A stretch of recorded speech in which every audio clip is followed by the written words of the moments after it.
Good morning. We're live. Stay or go. Let's talk about you and your family and how to make the decision if you should stay in the United States or leave the United States. Okay. We're going to talk stay or go, and then we'll talk a little bit about how. But mostly, I want to talk about the decision to leave the US if you're Black people. Okay. Because I think that we often confuse or we often get things out of order. We think, I don't know how to do it. And so that means the answer is I should stay. I don't know how to go. So the answer is stay. But they're two different things, right? They're two different things. Staying and or going is one decision. And then the other part is planning. If you decide that you're going to go, the rest of that is planning and execution. You can get help for that stuff. But just because you don't know how to do something doesn't mean you shouldn't do it. Okay, so that's what I'd like to talk with you about today. Hi, my name is Stephanie Perry. I'm a house sitter. I'm the creator of House Sitter School and the co-creator of ExodUS Summit, and I help Black women and their families take career breaks and sabbaticals abroad, move abroad, and bop around the world as a nomad. If these things sound interesting to you at all, go ahead and click the subscribe button. I'll drink a little water while you do that. Thank you. And then also turn on notifications, ring the notification bell. You'll be notified when I post a video or when I go live. Welcome. And hey, friends. Hello, Professor LCH. Hello, Donelda McCarthy. Hey, Joyful Gigi Company. Hi, Galia. Hey, everybody. Hey, MD Michaels and Chrissy Ann's Way. Hi, Rainbow Girl. Hey, Tamara. Go ahead and say hi if you're watching me on YouTube. Say hi in the chat. Okay, say good morning. If it's not morning where you are, give me the greeting for the appropriate time. If you're watching me over on Instagram, hey, Tani.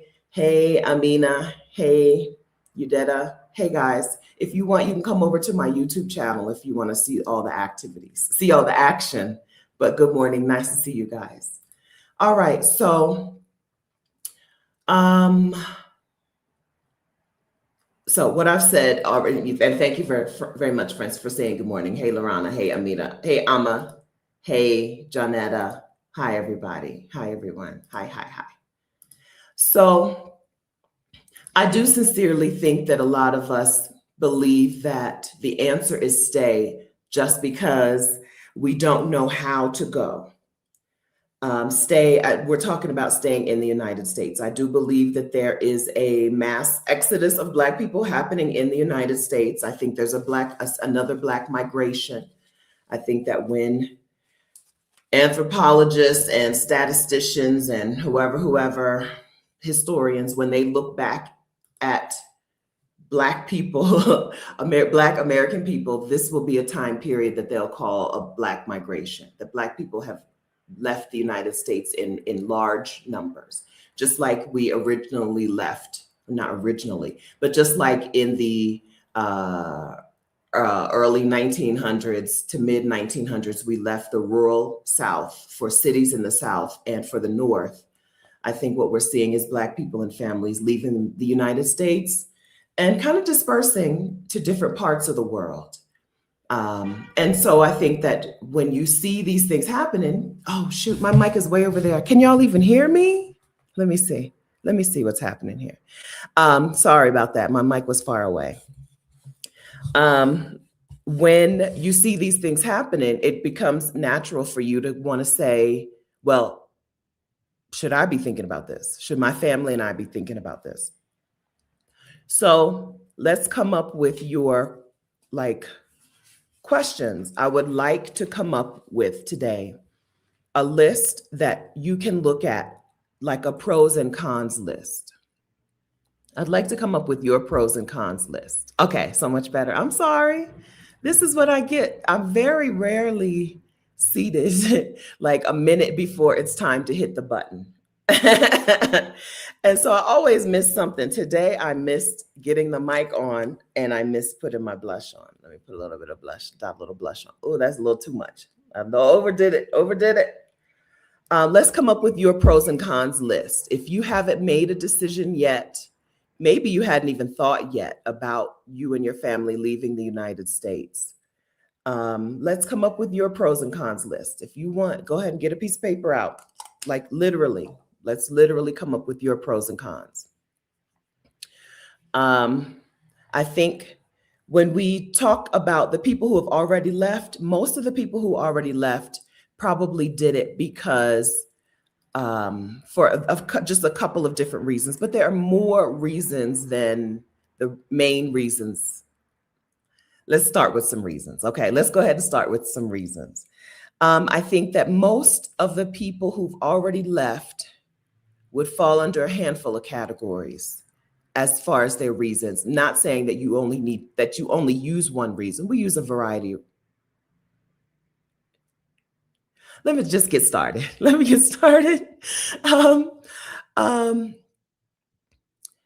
Most people, I would say, who've already left, including me. I live in Bogota, Colombia. Most people who've already left for economic reasons, right? We want a better cost of living, physical safety. I want to live in a safer place. That might sound strange to you if you're in the United States and have only spent your time, significant time in the United States. May seem strange to you that people are talking about going to another country for safety, because what you've been told in the US is that other places are dangerous and other people are dangerous and stranger danger. But statistically speaking, if you live in the United States, you live in a city that is more dangerous than the place that you would want to move to. There are very dangerous places in the world, but people, we're not moving there, okay? We're not moving there. We're moving to probably the same, 50 cities around the world. We're moving to places where we can live better, and that live better includes safety, right? So economic reasons, safety reasons, wellness reasons, which can overlap with safety. We want to live in a place that is better for our physical health. This includes healthcare. This includes going to places that have decided that healthcare is a thing that they want to provide for their residents and their citizens.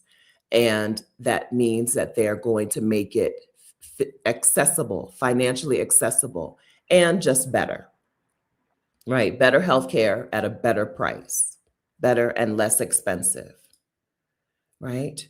Wellness also includes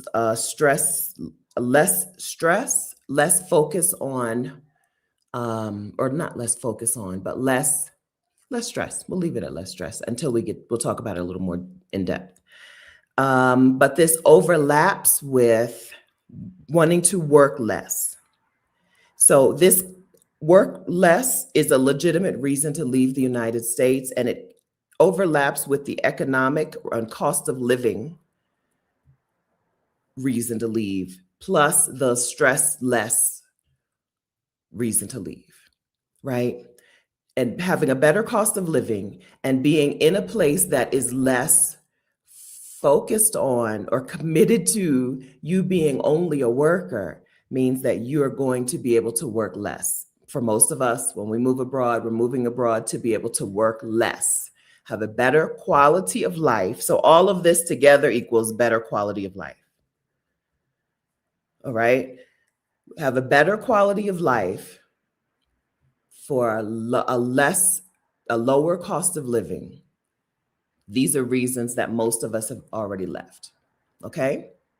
I'm gonna add in a few more reasons for the current times, okay? Because we're in current times that are not necessarily unprecedented, but that are different, that the people who left in 2018, right? Black people and families who left the US in 2018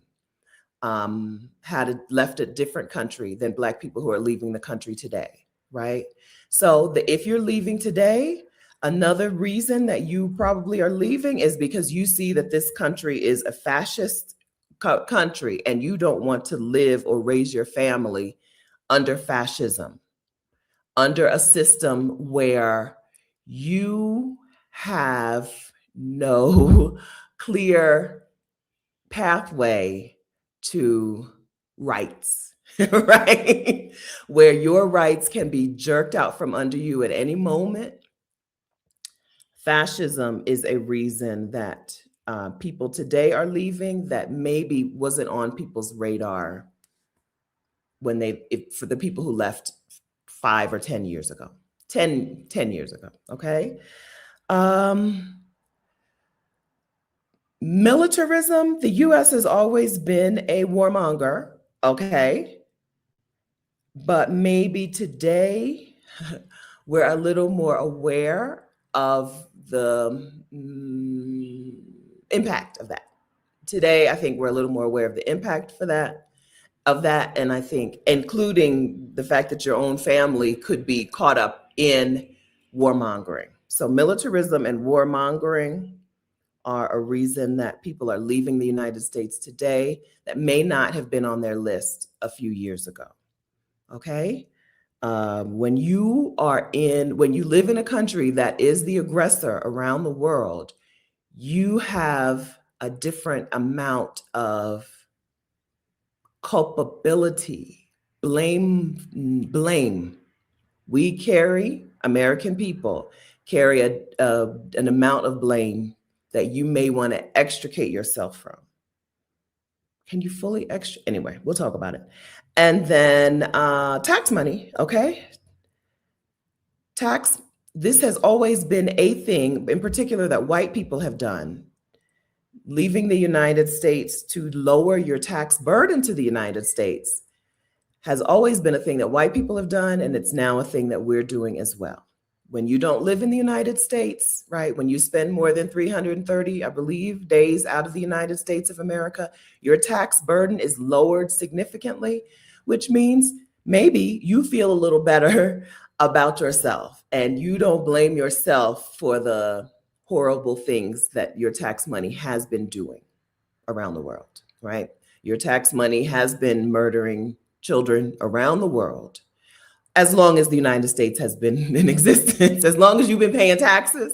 But today we're more aware of what our tax money is doing around the world. And so tax burden lowering is a reason to leave the United States, okay?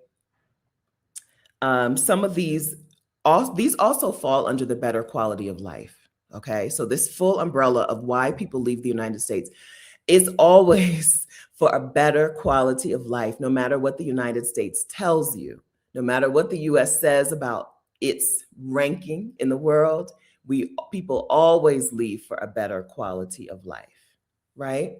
I'm going to go ahead and shut off the Instagram live. Hi, friends. If you're watching me over on Instagram, come over to YouTube. My YouTube channel is Stephanie Perry. Come on over. I don't think I can put the link here, or I can put the link, but it's not clickable. But if you just come over to YouTube and type in Stephanie Perry, you'll see my little live red circle. I'm going to close out the Instagram. Nice to see you guys. I'll see you over on YouTube. It's fun over there. You'll like it. You'll like it. And if this is the replay, I'm live at 10 a.m. Eastern time. But if this is the replay, it's okay. Come over and watch the replay. Okay. It'll be helpful. All right. So hold on. Let me do one more thing. Remove that. Remove it. Thank you, StreamYard. Okay. So did I ask you to put your reasons in the chat? I meant to. I feel like I didn't do that. But if y'all can put your reasons for leaving or for planning to leave the United States of America in the chat so that anybody who's new here can be like, oh, that's actually a good reason. Go ahead and do that for us, please. Hello, Erica De Niro TV. US is not even in the first 150 safest countries. The United States has some real problems that we see as normal, everyday problems that you just don't have to deal with in other places. In other places, you don't have to deal with your neighbors having guns. I watched the Oscars a few weeks ago, and The Perfect Neighbor was one of the documentaries up for best. There's a couple documentary categories, but it was one of the documentaries up for best documentary.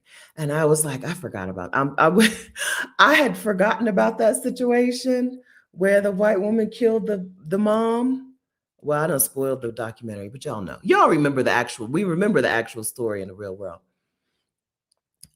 You don't have to worry about everybody just having guns, and not just guns, but like automatic weapons. The level to which American people are armed and unchecked, armed and unchecked, just all willy-nilly out here with heavy machinery, is not seen in other places, not in the places we're talking about going to, right? The places we're talking about going to, your neighbors do not have guns. In the places we're talking about going to, sometimes the police don't even have guns, right? The police in some places don't even carry guns. I tell this all the time. My house sat in London or around in England for, I don't know, I was going to say a winter. It wasn't a full winter. It was like a couple months.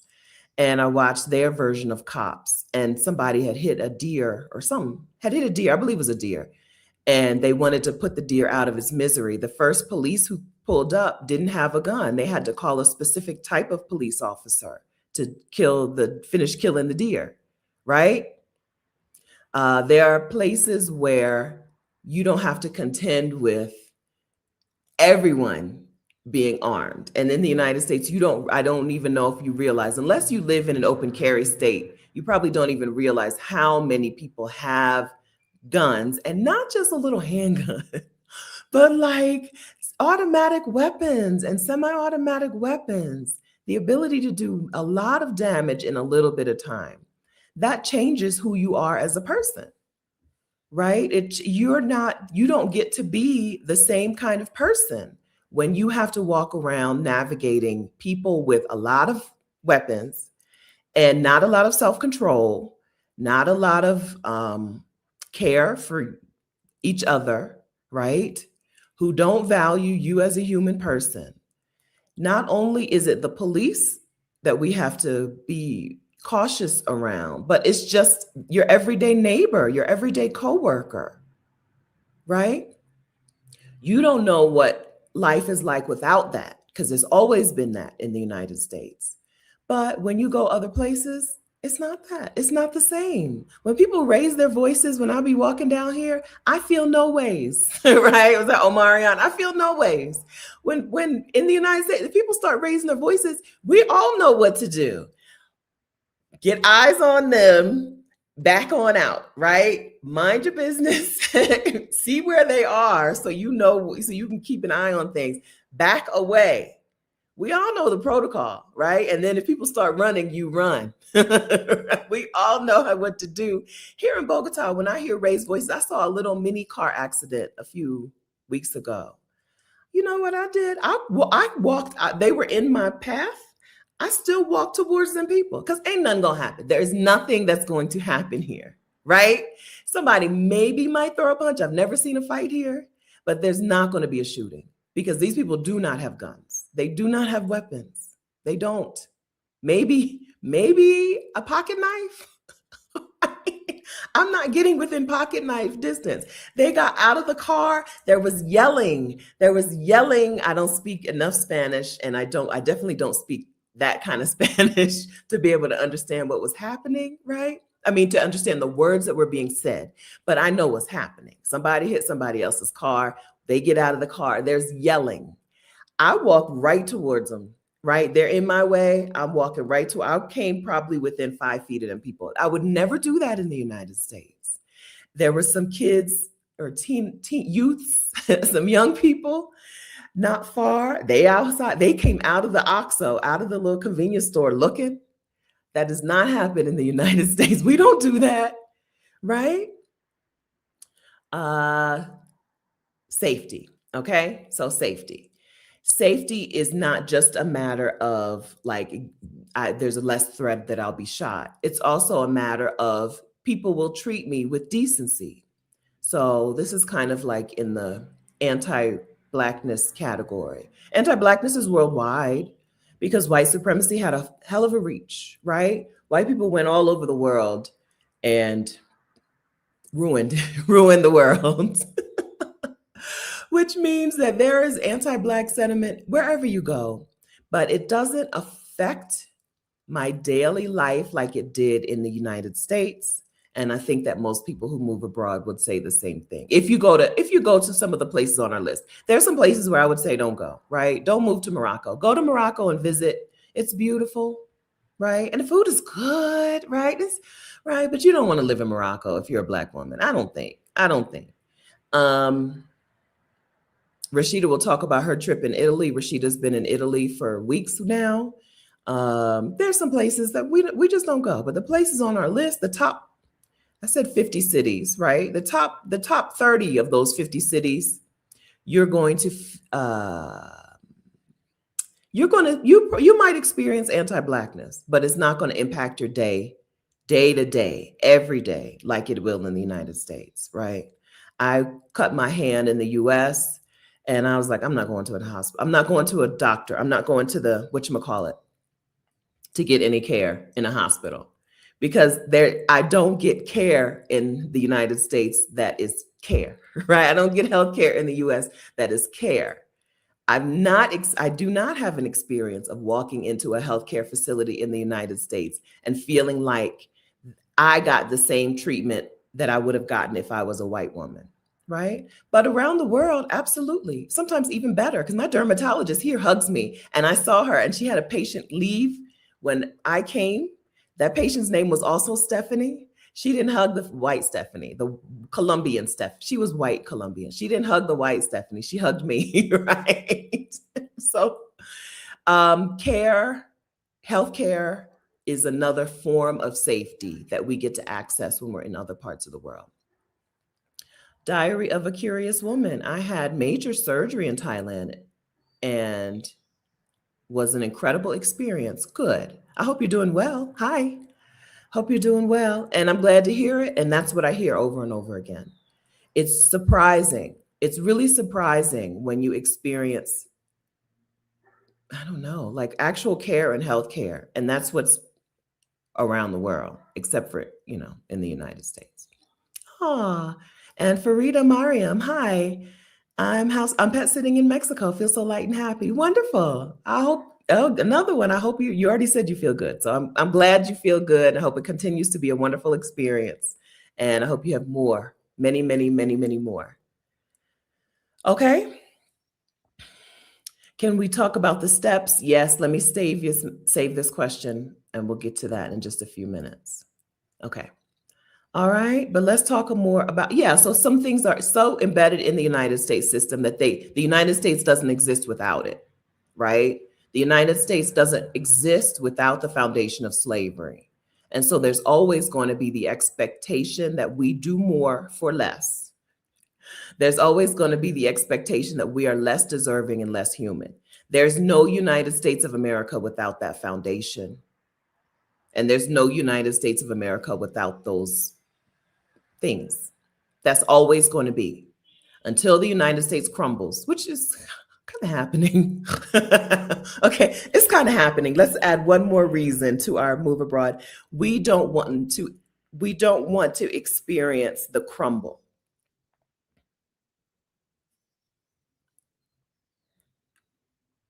Okay, one more reason for leaving now. We don't want to be there for that. It's going to be awful. It's going to be awful. All right. They're building prisons on prisons on prisons. It's not going to be a fun transitional period. The last gasp, those last few breaths that the United States of America take, they're going to be really hard on Black people and brown people. You and your family don't have to experience that. Maybe you go back. I don't know. I don't know if you're going to be allowed to go back, but maybe you go back. But you don't need to experience those last few flailing moments of the United States. Okay. Nidra, I'm leaving to break generational trauma that leads to diseases.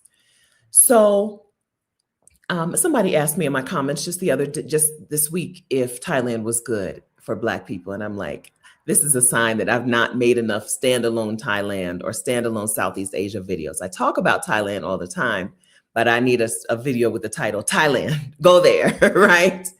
There is real focus on healing in some places in this world. For me, I have found Southeast Asia, including Thailand and Vietnam and Cambodia, Indonesia. I found those places to be such healing places because these are places where they have had to do some collective healing work. It's also why Black women like Rwanda, right? These are countries that have had to do some collective healing work and that have a cultural healing practices, right? And also just are in environments that make you feel better, right?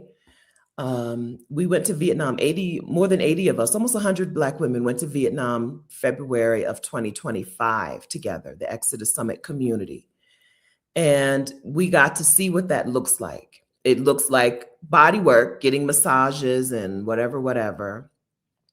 It looks like real and food that nourishes you and feeds you. And it's also pretty. They like to decorate the food. They like to like cut the fruit into shapes and stuff. Food that makes you feel good and is good for you. It looks like treating you with kindness and respect and dignity, right? All of those things together are very healing about Southeast Asia. Southeast Asia is not the only place you can go and heal, right? Latin America, people down here are good to you too, and food is good too, and weather's good too. And they do the same, they do massage down here too, right? But leaving to heal is a legitimate reason, right? So we talked about wellness. Leaving to heal is a legitimate thing.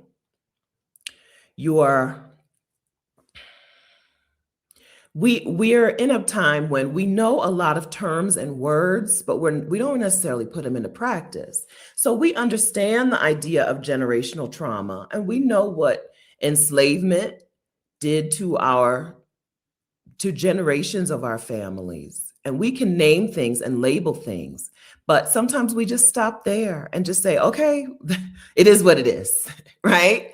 It is what it is. We can see people talking about, I saw somebody the other day talking about spanking kids, and we can see the link from spanking kids, from whipping people to spanking kids in the Black family. We can see the link to it, and we just be like, okay, and that's where it came from, right? No further desire to investigate and heal from stuff. Just the ability to label it, right? But we can go further than just saying this is a result of that, right? A lot of things that we do are fruit of the slavery tree, but we can do more than just say this is fruit of the slavery tree. We can actually heal from it and then live healed, right? That's a generational blessing that you can bring on your own family. Live healed from things instead of staying in the environment that harmed you and just labeling things, okay? Unity J12, their reason to really have to hustle to make a living before we leave the US. Oh, so it is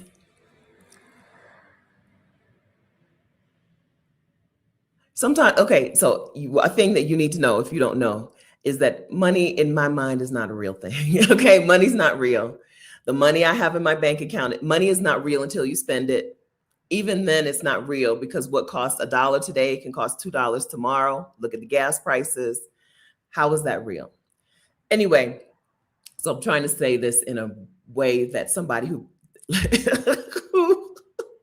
doesn't think like I think would still understand what I'm trying to say here. If you have an ability to make $14 an hour without physically going into a job, that $14 an hour life is going to be a much better life out of the United States. So what most of the women in this, so we're going to talk later about how to make a plan or what steps, we're going to talk about what steps are in the plan. We don't have time to talk about how to make a plan and do all this today. But what steps are in the plan? If you have the ability to make $14 an hour on the internet, your life in another place is going to be much better than your life in most of the United States. There may be a place in the United States where $14 an hour is plenty money, right? But if we're talking about you going to Thailand and you're paying $450 for rent in a month, $450 divided by $15 an hour, 30 hours. So 1 week of work, even if 30 hours is part-time, 1 week of work and your rent is covered, right? It is easier to plan and move abroad if you have access to online money, right? If you're making $14 an hour online, you're going to have a better, probably better quality of life if you leave the United States. So reframe that from it's hard to do on $14 an hour to I'll have a better result if I leave. Instead of it's impossible to leave, I'll have a better life if I leave, right? $14 an hour. I know $12 an hour, $10 to $12 an hour you can make by tutoring people in English online, right? On a third-party platform without even getting your own clients. I did a video on gig work on my channel not too long ago. I did a video on 9 gig jobs for people who want to make money online, right?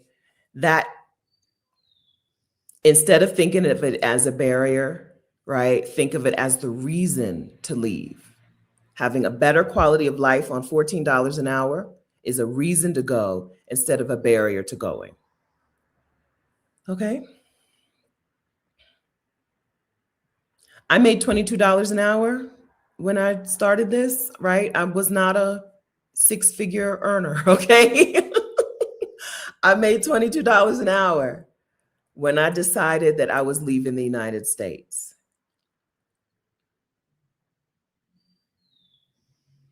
I'm looking for your things, but I got to scroll back a little bit because I'm far down in the chat. Diary of a Curious Woman. I didn't realize how often I was hearing gunshots in Charlotte until I moved to Thailand and heard silence. A relaxed nervous system is priceless. They say your health is your wealth, and we hear it and we just be like, okay, but we don't live like it. We don't believe it. I think we don't believe it. We don't believe that your health is your wealth until we get it, or until we lose it, I guess, or until we lose it. Junket. Our reasons: not wanting to age in a place where it's too expensive to retire, right? Not wanting to live in a developing fascist state, better cost of living, better quality of food. All right, thank you. Yeah, Jaylyn, it's wild how quickly I've adjusted to not having to fear gun violence anymore. It makes me sad to realize how alert we constantly are in the US. I think Jaylyn is in Portugal. Yeah. There's so much stuff that we don't know that we're carrying, and we're carrying it all day, every day. And then we wonder why we don't get to live to a ripe old age, right?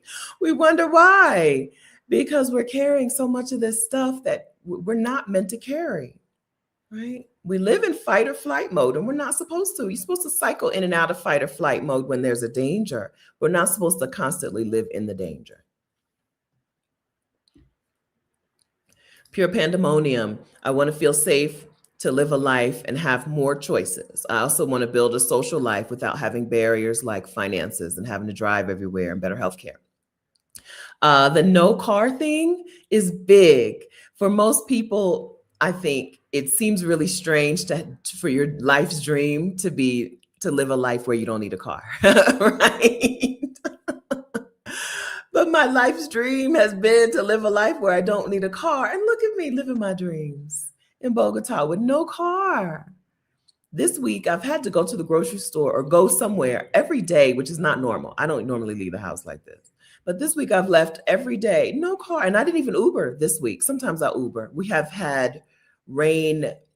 We haven't had as much rain as we normally would have in April, or, whatever. Yeah, beginning of April. So I have been walking, and leaving the house every day and coming back with the things I need without a car. And it's been so nice. It's been so nice. Um, that is a plus. That it's a thing that the United States has convinced us is normal. That's not normal. Having to have a car to go somewhere and to have your basic needs met is not a normal way to live. Absolutely not. There are other places in the world where that's not how things go. Having housing, residential areas separated from the areas where all of your needs are met is not normal, right? Having business zoning and residential zoning be separate and far apart is not how people are supposed to be living. I know that because I'm living the other way now and it's really nice. Right? It's really nice.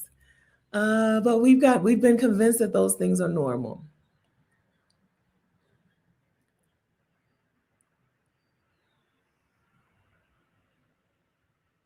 Access to better healthcare outcomes, absolutely. To experience being respected and protected by the community because I deserve it and because my life matters. We talked just last week about how good my neighbors are in Bogota compared to your neighbors in the United States. And it's because there are people around the world who are collectivist minded instead of individualist. The United States is a country of individualists. I matter more than we matter, right? I don't want to wear a mask. I don't want to get a vaccine. I don't want to whatever, right? I would rather my children go to school and get measles or what is it? What outbreaks? We've got measles and is it smallpox? No, maybe not smallpox. Whatever. I would rather my children go and get these things than to give them a vaccine, right? The individualist nature of white American people is dangerous to everyone, even the collectivist Black American person. You can be the most collectivist person in the United States and get taken down by one individual, right? One person who's like, I matter more than you and more than everyone. So Kanye West has made it clear that he don't like Black people. Okay. He became a Nazi and a whatever, a Black Nazi. I don't really understand it. And still Black people are like, I don't care what he says about Black people. I'm going to his concert. I'm going to give him my money. I'm going to give him my money. There is not, it's American individualism is killing us. It's rotting our brains. It's killing our social systems. We're not that. That's not who Black people are. Right? Y'all, your very grandparents are the people who participated in the protests that changed the United States and that changed the world. Your very grandparents are the people who were like, we're going to come together. We're going to sacrifice, struggle, and suffer for a greater good. That greater good benefited your family, it benefited the entire United States of America, and it benefited the world. The civil rights movement impacted people all over the world. It's why there is a reverence for Black women when you travel. It's one of the reasons. And y'all can't even just not give Kanye money. Like Black people that I unfollowed probably 5 different like famous people because they're like, oh, I'm at the Kanye concert. And I'm like, it's a small ask. When a man says, I hate Black people, you don't give him your money. It's really easy. You could even still listen. You bought his music already. You could still listen to it if his voice doesn't make you want to commit violent acts, like his voice makes me want to commit violent acts, then you could still listen to it. But to give him money in a concert is ridiculous.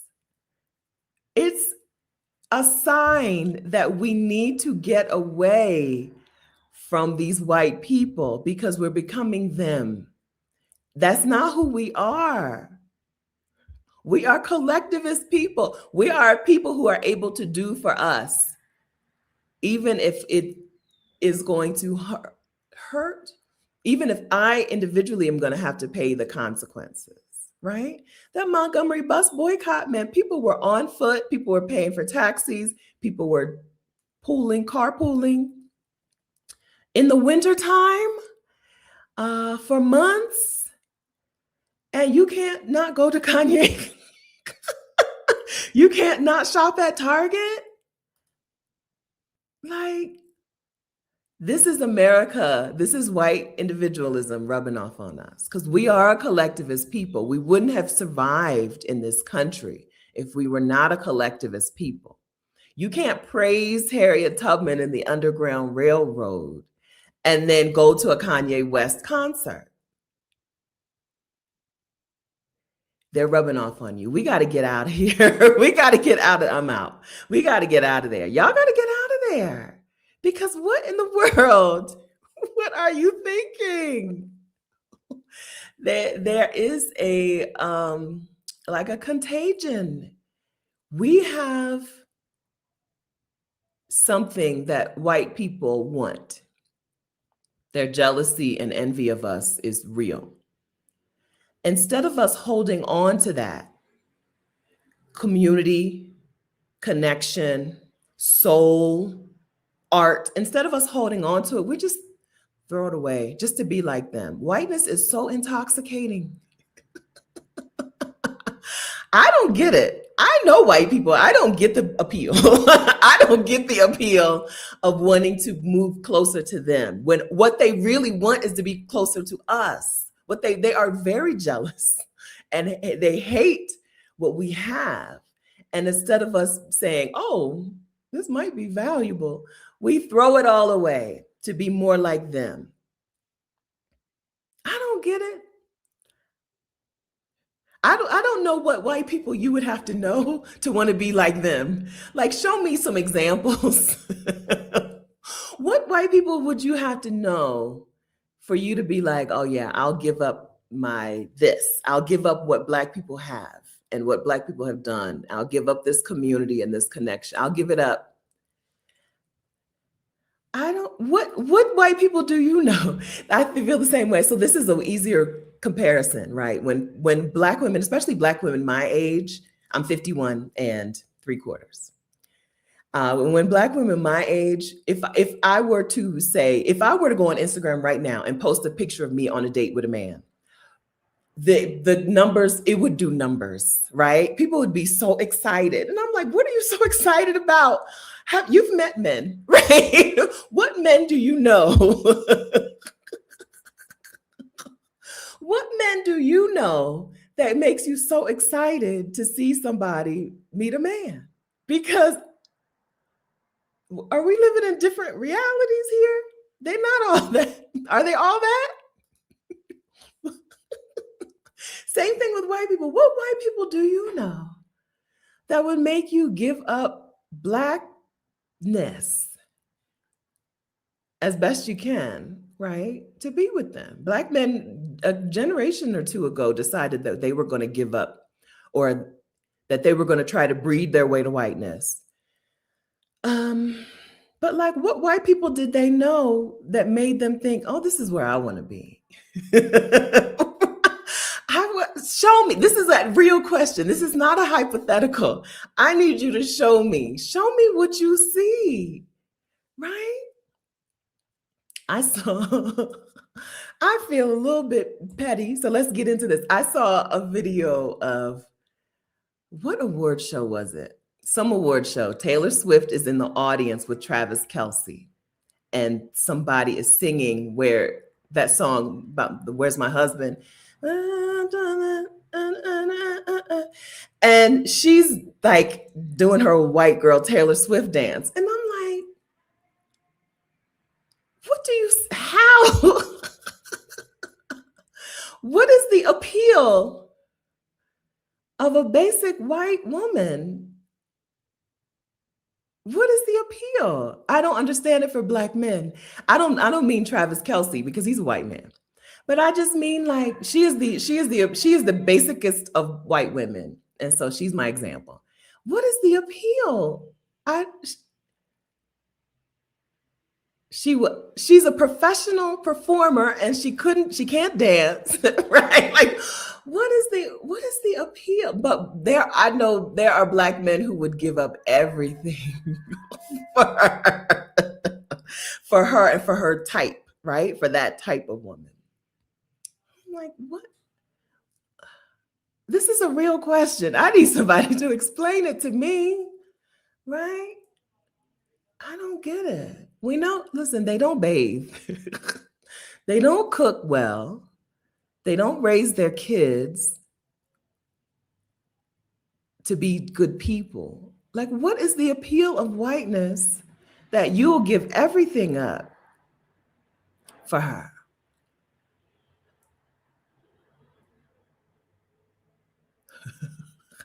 They eat as a house sitter and pet sitter. A thing that I'm doing is I'm running the dishes through the dishwasher again. And if you use a sponge, I'm throwing the sponge, I'm opening up my own sponge. I don't trust that you're not using the same sponge to clean your pet dish, right? Like, I don't get, what is the appeal? So the systemic hierarchy, they're not getting it though. But like, is a Black man married to a white woman? Is he benefiting in any way? Maybe that's what I'm missing, because I don't see how they're benefiting inside of the system, because you're still a Black man, baby. Okay. Your kids and grandkids might be benefiting, right? You can breed your way to whiteness. There are some very historic Black families that are no longer Black families, right? You can breed your way to white, but you're not benefiting, and your kids are barely benefiting. It's your grandkids might benefit. But like,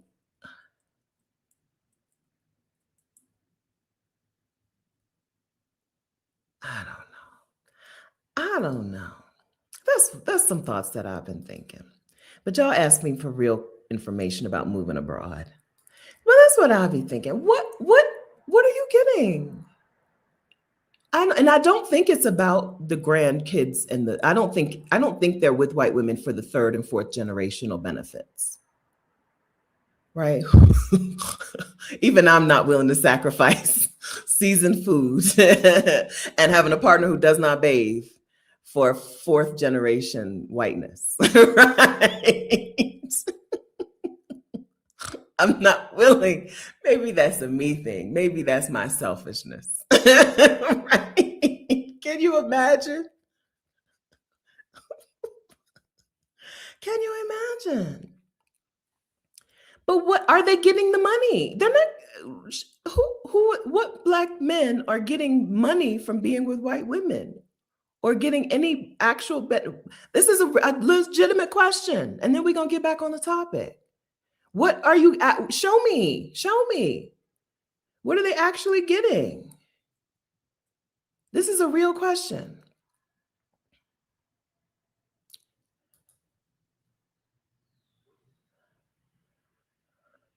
I don't get it. No, because he's still Black. No. I don't know. That's a real question for me. A real question. What money? But what money? How? I sincerely break it down for me. Show me a Black man who is getting money by being with a white woman in some way. They don't bathe. They don't bathe. I went to high school and middle school and elementary school with white kids. They don't bathe. White people do not bathe. That is the real side eye that I have for Black men. The seasoned food thing is whatever, because he could cook his own food or he could go to Popeyes, right? The seasoned food thing is whatever. They don't bathe. It's real. I'm telling you. Okay. Some of you did not grow up with white people. They don't bathe.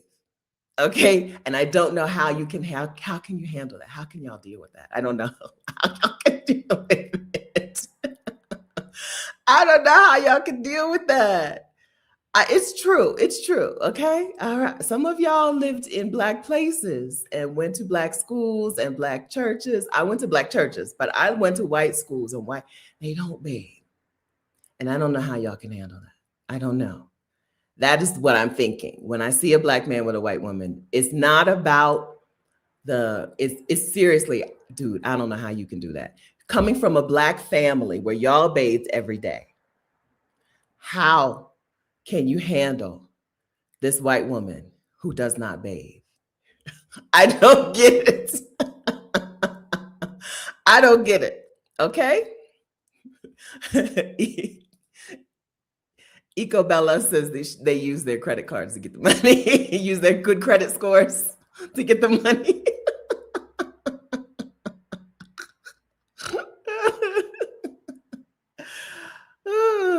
Okay.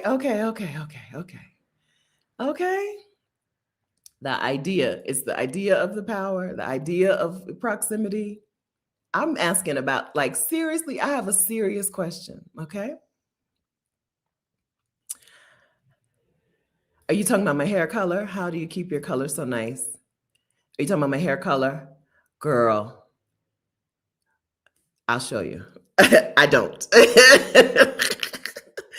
I don't. I'm supposed to go buy. I went to, one of the reasons I left the house this week was specifically to buy hair dye. There's a drugstore and a grocery store, and neither one of them had the color that I wanted. So I'm going to have to make a special trip to go to a bigger place and get, I'll just use box dye, but they didn't have what I wanted. Is that what you mean?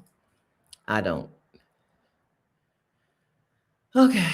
All right.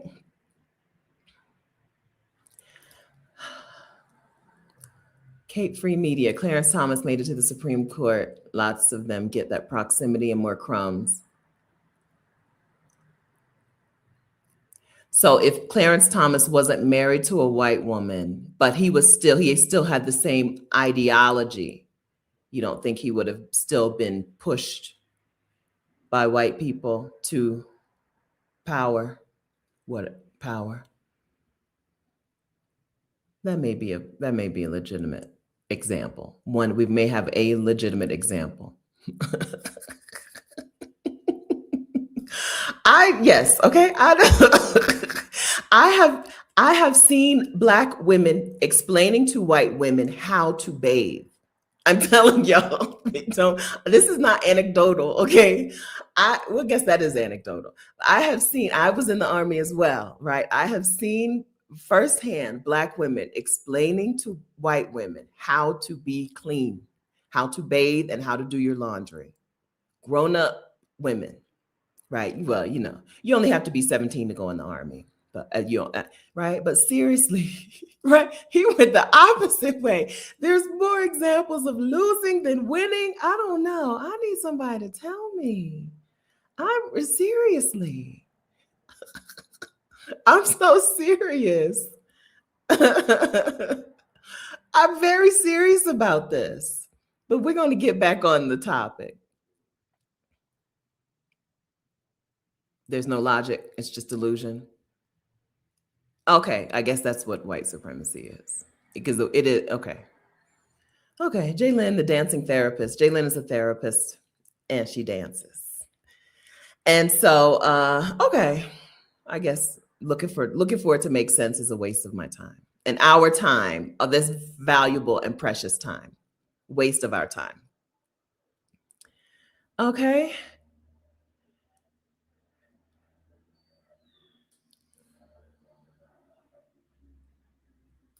Okay. All right. So we talked about a better life abroad. We talked about some of the reasons: economic safety, let's say better cost of living, safety, wellness, work less, to get away from fascism, to leave a warmongering country, to not pay taxes to a warmongering country, or at least pay significantly less in taxes by moving abroad. To not be here to actively experience the crumble. I want to say a word about that. Being in Colombia doesn't mean that I don't know what's happening in the United States. In fact, I think I get more accurate news reports than y'all do. Do y'all know how many American service members have died so far in this war in Iran? No, you don't. You don't know. You don't know, right? You heard the number 13 a few weeks ago. You haven't heard an updated number. I think that so being in Colombia doesn't mean that I'm not aware of what's happening, but it means that I'm not enmeshed in it. It means that I'm not losing sleep over it. It means that I can live a life of peace of mind, and can separate myself from it in a way that you in the United States can't, especially if you live in places where you're seeing, no, well, this isn't the war, but where you're seeing like ICE agents in your city, or if you're seeing where what's happening is happening to you in the United States, whereas when you leave the United States, is happening to your home country, right? But my daily life in Bogota, my daily life in Colombia is not impacted. Gas prices in Colombia have gone down 5% in the last month, right? You're dealing with impacts that you wouldn't have to deal with if you didn't live there, right? Pretty simple, pretty basic. I'm well aware. I have a lot of I got more free time than is necessary. I need a hobby. Okay. I have a lot of free time. I'd be on the internet, right? Just like y'all. I fell down a little rabbit hole this weekend where there were people on the internet convinced that Trump was that his team was either he was dead already or they were going to fake his death and then through AI resurrect him on Easter, right? People had a whole thing, right? And it was kind of entertaining instead of upsetting, right? You not saying, well, I don't know. Entertaining is not, that particular thing was entertaining. That particular thread on Threads, that was entertaining. But being away from things means that my daily life can go on as normal, right? And so not actively experiencing the crumble, I think, is a thing that we deserve. The United States owes us what they owe us, no matter where we are laying our heads in the world. Whether I'm in Colombia or Cambodia or California, the United States still owes me my reparations. And that doesn't mean that that doesn't mean that I need to stay in the United States. I don't think that we owe them. We don't owe them our lives. We don't owe them our peace of mind. And I think being there to actively experience the crumble, the decline, the rapid decline of the United States of America is a thing that we don't owe them. We owe ourselves, our family, and our future families the peace of mind of not being there for that. Some of you will leave and go back later when it's better, if it gets better. Some of you will do that. Some of you will leave thinking you're going to go back, and you're never going to go back because you're going to find a new home. That was never meant to be our home. The United States of America was never meant to be our home. Okay? It was not meant to be our home. And so some of us will go and we'll find a new home. For some of you, that'll be the old home, right? Some of you will go to West Africa, love it and stay. Some of you will go to the Caribbean, love it and stay. And some of us will go to new places and love it and stay. So,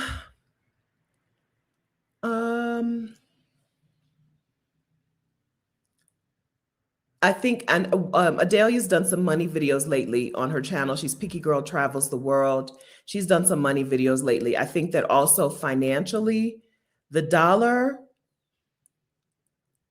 okay, I don't think money is real. Okay, so you don't take money advice from me. Okay, no one should be taking money advice from me.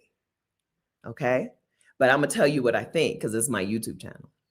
I think that being in a place where you don't have to rely on the dollar, being in a country where I can move enough money for a year to live to that country's currency I feel pretty smart. I feel really good about that because the dollar could be fine and the dollar could not be fine.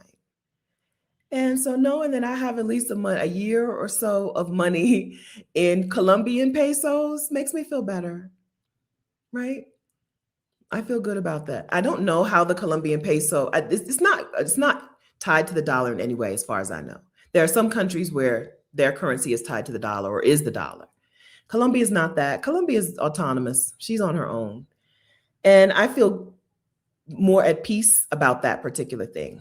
Our Black Utopia, hi, Halisi and Rick, Our Black Utopia and Picky Girl Travels the World are channels that I would point you to if you want serious conversations about money and investing and preparing for this, what could come to the dollar. If you want serious conversations on that, I would point you to their channels. If you're watching the replay, hello, friends in the future. I hope it's awesome there. I'll link to some videos of theirs in the description of this video. Go to the description, okay? There's good stuff in the description. I'll link some videos from Our Black Utopia and Picky Girl Travels the World there. But yeah, that's how I feel about it. The decline, I don't have to experience the active decline of the United States. I don't owe them that. I don't owe that country that to go through this struggle with you. This is like a man being like, once when I was on the dating apps, I matched with this dude who here's what he told me. Now I'm in Wilmington, Delaware. He's somewhere in rural Pennsylvania. He tells me he's from Atlanta. He had a house fire in Atlanta and he lost everything.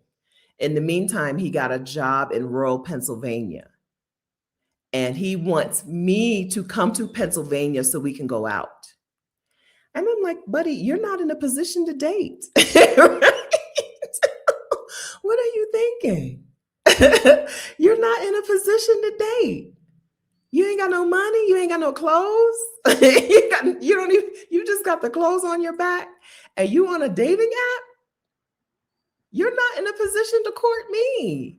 What are you thinking? I'm sure he got a white woman to do it. I'm 100% sure, right? He got a white woman because he was Black. I'm sure he got a white woman to drive up to rural Pennsylvania, take him out somewhere. She probably helped stock his little bachelor pad. I'm sure he did. But that's the United States. The United States they're not in a position, Rajni, smelling like smoke. The United States is not in a position to be the home of you and your family. They're not, girl. They're not in the position for y'all to be there. Check me when you're stable, right?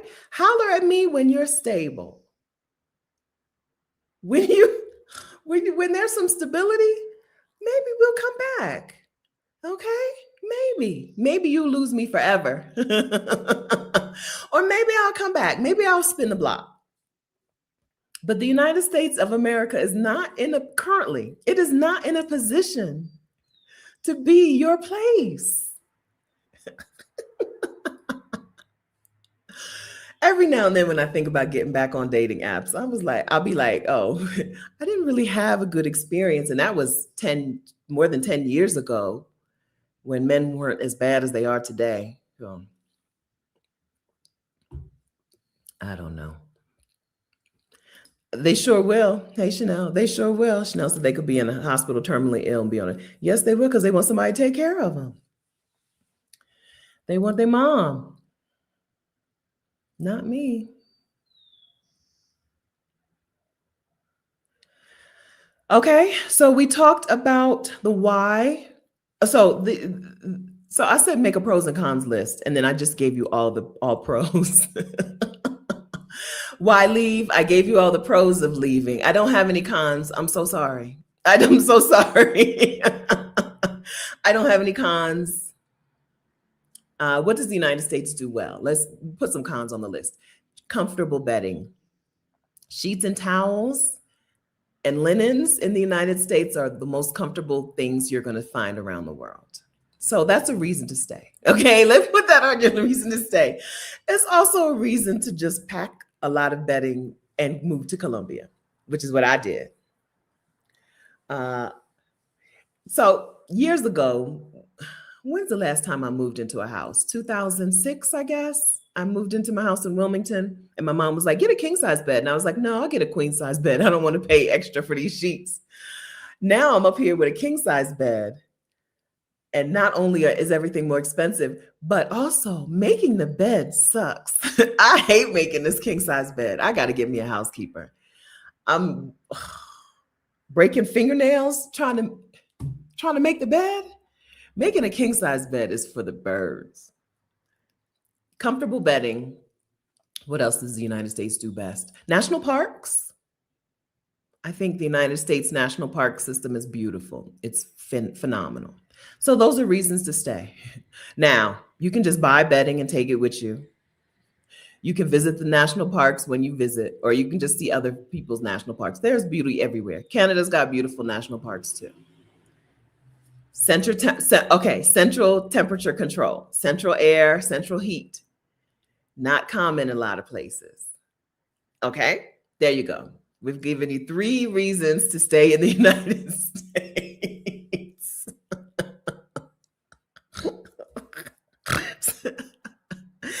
All right, central air and central heat, comfortable sheets, and even comfortable like mattresses and stuff. Everything is the comfort of, comfortable linens, but also better. It took me whatever. It's hard to find a good comfortable mattress down here.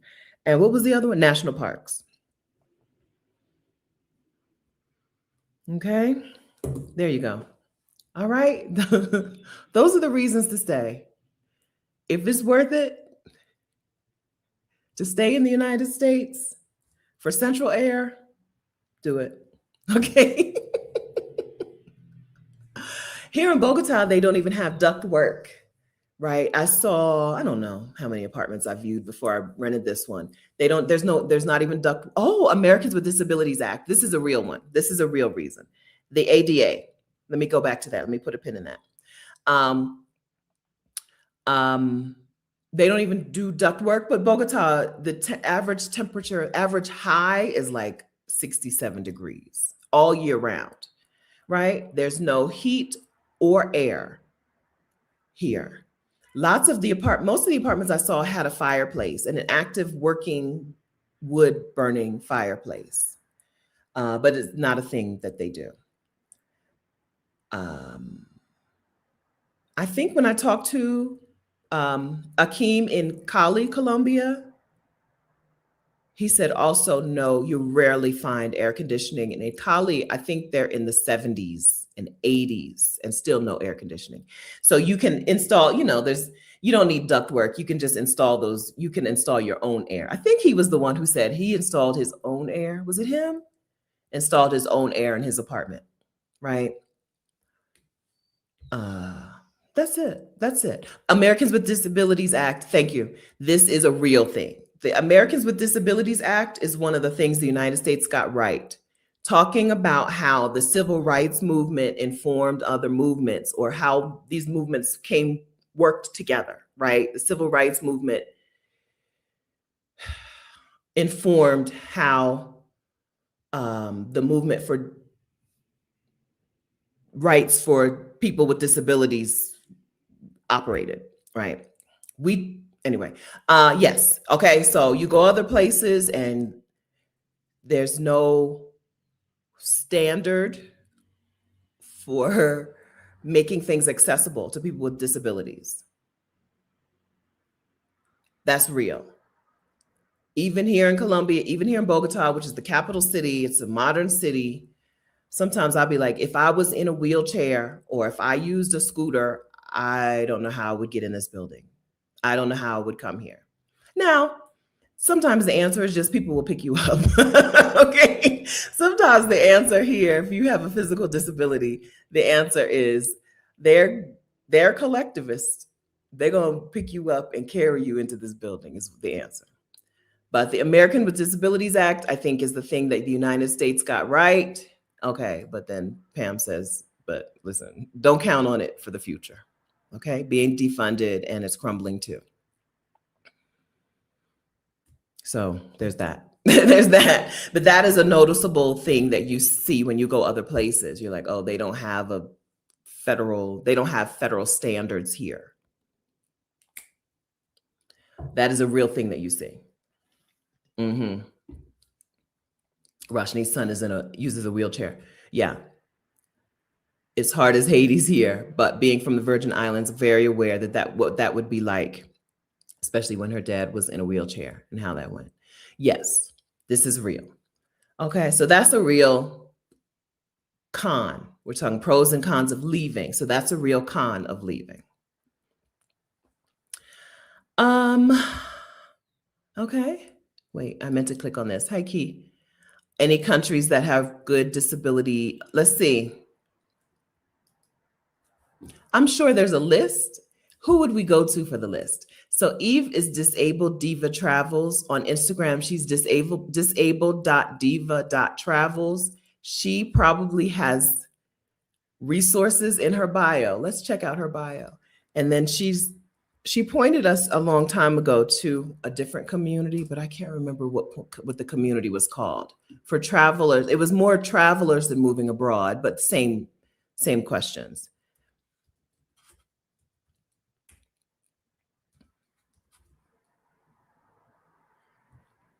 Let's see if she has links in her link tree to something that might be helpful for us.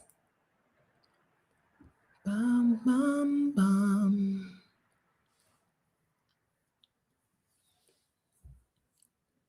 Not there. She told us about there is something for travelers with disabilities that lists that answers Key's question. I have no idea what it would be called.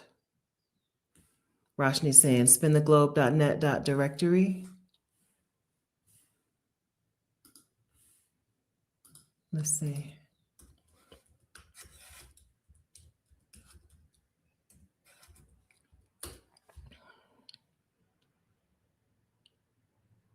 Okay. Thank you. Copy. Spin the Globe. 130 pro travel tips for visiting wheelchair accessible Paris. So does that mean she would have some sort of, okay. So here's a resource who may have a resource about what countries have more accessibility. What countries are more accessible, or what cities? Probably what cities.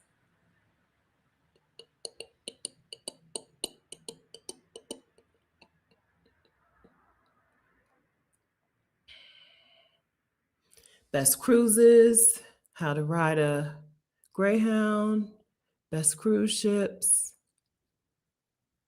airlines. I don't know. This may be a real opportunity for someone interested in this thing to make it, if it doesn't exist. Abroadability is Aisha. We know Aisha. She's our friend. Abroadability. Let's go to her Insta. I should have linked you to Eve's Insta first. Copy. Paste. Curb Free, Corey Lee. Okay, Roshni's given us a couple of resources. Abroadability. Aisha has a YouTube channel, so she might have talked to some people about their lives in other countries and stuff.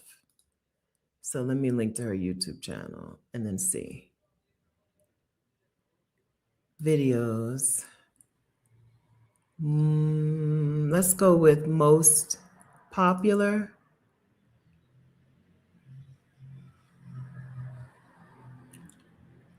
I don't know. Let me link to her channel. We'll find something. This may be somebody watching today may need to make this.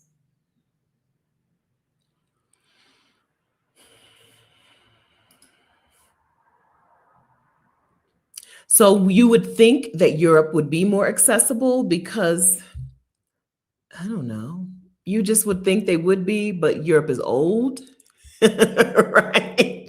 So not Europe, like Portugal, and not crazy accessible. I don't know the answer to where in the how to find where in the world is more accessible. I'm just seeing how ugly this looks. I fell and hurt myself, and it looks like I got stigmata. I told my mom that. Nobody's laughed. I've said that every time I talk to somebody. I fell and scraped up my hands. They're healing nicely, but it does look like I have stigmata. That's what it's called, right? Nobody's laughing about that. Aisha, are you here? Abroadability, are you here? Hi. She might be out in the world, living her life. Nobody yet. Y'all are the first ones. I've said this for days and days. Here it is Easter, and I got me a little. All right. Oh, there she is. Hi, Aisha. Hi. Thanks for the shout out. I have a recent video on being disabled in Panama. Started making shorts about traveling with CP. I don't know. I know what CP stands for, but I can't think of it right now. Okay. Yes. All right. So Aisha's YouTube channel linked here. Again, if you're watching the replay, I'll link cerebral palsy. Thank you. Listen, being 51 3/4, the memory is not what she used to be. I'll link to everything in the chat. Okay. I'll link to all of the channels that we've mentioned here. I'll link to them in the chat. Give me some time. If you're watching the replay right away, give me a minute, but I'll link to everything. Yeah, color people. Yeah, I was like, I know what that means. I know what that stands for, but I don't remember what that stands for. Okay. All right. Happy Easter. Right. I'm like, look at me. Look at me.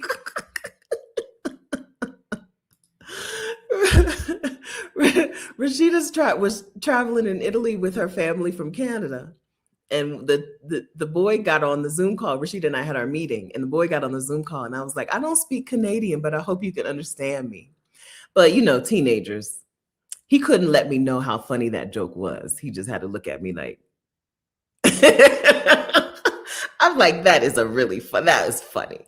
Off the top, just to be like, he's Canadian. What joke can I make about that? It didn't work. It did not work. I'll be in here just cracking myself up though. So you ain't got to worry about that. All right. Hi, Jill Capri Sims. How are you? I haven't seen your name in a while. I hope you're doing great. Jill has a YouTube channel still going. Asian Dramas YouTube channel, a YouTube channel. She's a Black woman with a YouTube channel about Asian costume dramas. Thank you for the super chat. Are you heading back to Asia anytime soon? And tell us everything. Okay, so what do you do? If your pros and cons list is looking really pro heavy, okay, and you're like, maybe the idea of it being hard is not reason enough for me to not go, okay, then what do? There's 8 pieces to a peace out protocol. There are 8 steps to moving abroad, 8 questions you need answers to. I'm going to count them out right now. Where are you going? What does it cost? Where's that money coming from? What do you do what is the plan for your people and pets, right? Whether it's people who are coming with you, people who you're leaving behind, pets you're taking with you, pets you're leaving behind. What is your plan for your people and your pets? This includes parents, if you're taking care of parents. This includes children. This includes spouses. If you're taking your spouse, you don't have to take your spouse. Okay, women in this community don't necessarily take their spouses with them when they move abroad. It's real talk. People and pets. What is your plan for residency? How do you legally get somewhere and stay there? What is your healthcare plan? This is pretty easy. This is really easy to figure out. What is your healthcare plan? But it's also a thing that people get really nervous about when they talk about leaving the United States. They're like, but I'm going to lose if I change jobs or whatever, or retire or whatever. I'm going to lose my health care. So then what is your health care plan? Number 7, what is your plan for your home and all of your stuff? Are you going to sell your home? Are you going to rent your home? Is your family member going to move into your home? Is your lease up? Is your lease not up? What is your plan for your home and for all of your stuff? Am I going to sell my stuff? Am I going to, that's so V Wilford, that's in this section. Every single item in your home, including your plants, including your books. Okay. What is my plan for all of my stuff? And then how do I make progress on this thing, even with fear, even with people saying it's not going to work, even with procrastination, even in my busy life? How do I make progress? How do I make sure my mind is right? Mindset, fear, that is the final question. Those are the 8 pieces of a peace out protocol. Those are the 8 steps to moving abroad. If you get an answer to those 8 questions, congratulations, you moved abroad, right? Once you know where you're going, what it costs, how you're going to get that money, right? Which is often not a traditional job. It's a more untraditional path, right? What do you do about your pets and your people? What do you do about your home and your stuff? What's your healthcare plan? What's your residency and legal plan? And how do you do it even when you're afraid? Once you get those questions answered, you have a peace out protocol. That's it. That's it. It seems more difficult than it is. You already know how to get a home. You live in a home today. You know how to get a home in another place, right? Most of us are not buying in a place that we've never lived before. We're renters. So you know how to get a home there. That's basic. You know how to go to the grocery store in your language. You can go to the grocery store in another language. Part of the peace out protocol is not learning a new language, because most of us don't do that until we get there, right? Most of us don't put real effort into learning a new language until we get to another place.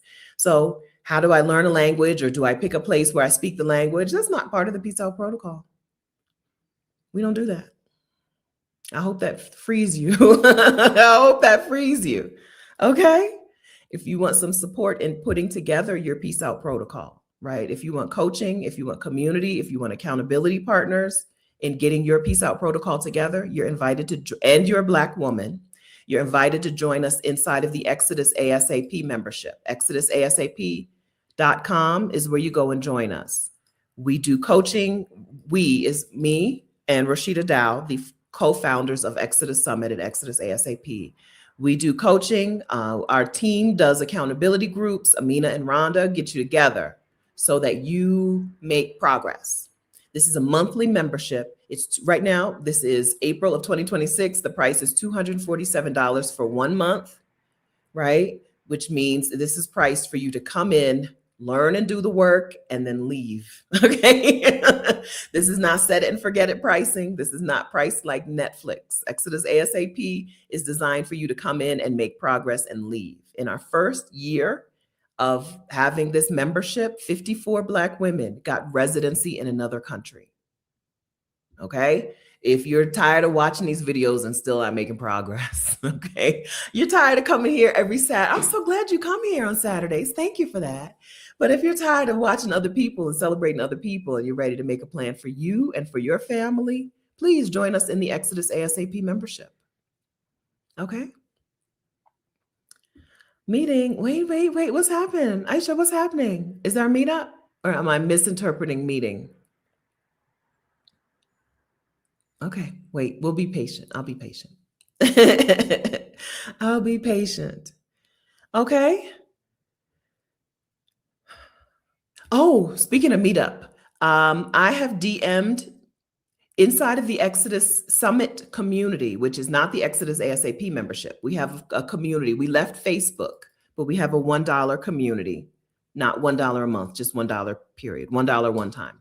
We have a $1 community. And we made a post in that community saying, I don't know if the Ghana meetup is going to happen. And we sent emails, we did posts. We only had 2 women who had bought a flight to Ghana. between gas prices and airfare going up, between flights having to go through parts of the world that are not safe right now, and the government shutdown and airport chaos, we're not hosting a June Ghana meetup. I probably should have said this earlier. We're an hour and a half in, but hopefully you're still here. We're not hosting the June Ghana meetup. So Jaylyn, I DM'd you, and there were two women who had already purchased a flight. I DM'd both of you. Check your DMs. Dama and Jaylyn. But we're not going to Ghana. Okay. So that means also I'm not going to the Juneteenth meetup in Portugal either. Sorry, Halisi and Rick, I don't think ahead. Okay. This is why I need a life assistant, a personal life. I need a wife. Okay. Cause I didn't think ahead. So Halisi and Rick, I don't think I won't be coming. I don't know about Rashida, but I won't be coming to that meetup either. Okay. I'm not going to be, if I'm not going to that side of the world, I'm not going. Okay. So unfortunately, I don't know if this means Ghana will be later or Ghana will never happen. I don't know the answer. I know that with Turkey never happened. We changed Turkey to Morocco, right? We changed Antalya to Cancun. We changed Turkey to Cancun. I don't know if this will ever happen. I'm so serious. Listen, y'all know, I told y'all Harlem Minded came and stayed here with me for a couple of weeks. And I'm like, this is fantastic. Food just appeared out of nowhere. Groceries and cooked food. I would be sitting in here talking and she would be like, oh, here's a smoothie. I'm like, men know what they're doing. Men are on to something, okay? Men are on to something. I need a life organizer. I believe you all call that a wife. I need a my life is in shambles. Everything is a mess. Nothing is organized. Nothing happens on time. If you need me for a deadline, you have to hound me or it's not happening, right? Like everything is a mess.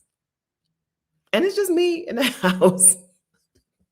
It's just me in the house, right? Men know what they're doing. I'm like, this is awesome. Okay, so next up, Katrina. Okay, you. Katrina will be here soon. Part of the reason I got this nice big apartment is I would like to have people in this apartment. And so I have some Black women rotating through. Katrina's next. You're on the clock. All right. Years ago, I worked with a woman in the pharmacy, and she had no, that wasn't her. I don't remember who it was. And she was like, "Man, I need a wife." Right? She had a husband, she had kids. Too much going on. I need somebody to do some stuff for me. I'm like, me too. I understand that wholeheartedly. How about a smoothie? If you make a smoothie, you make me a smoothie. I do my own breakfast. I'm good with eggs. I eat a lot of eggs. I go through eggs like crazy. But if you make a smoothie, you make me a smoothie. And if you make dinner, you make me dinner. Other than that, I'm self-sufficient. I will order food in a minute. This is Easter Sunday, and I don't really know. So Bogota is mildly Catholic. So about 25%, I'm looking out my window and I'm right in front of another apartment building. And then there's another one right there. About 25% of my neighbors have kept their shades drawn all week for Holy Week, which I just learned was a thing. About 25% have not opened their shades all week. So I don't know what to expect about getting food tomorrow is what I'm saying. So I feel like I need to go to the grocery store today and get food and make it for today and tomorrow, because I don't know if I should expect the grocery store to be open or not. This time last year, I was in Mexico. Getting my residency. Oh, I didn't do my anniversary. This time last year, I was in Mexico getting my residency. And so I wasn't here for Easter last year, but or maybe this was the second one. I think I got mine in March, and I think I went back in April.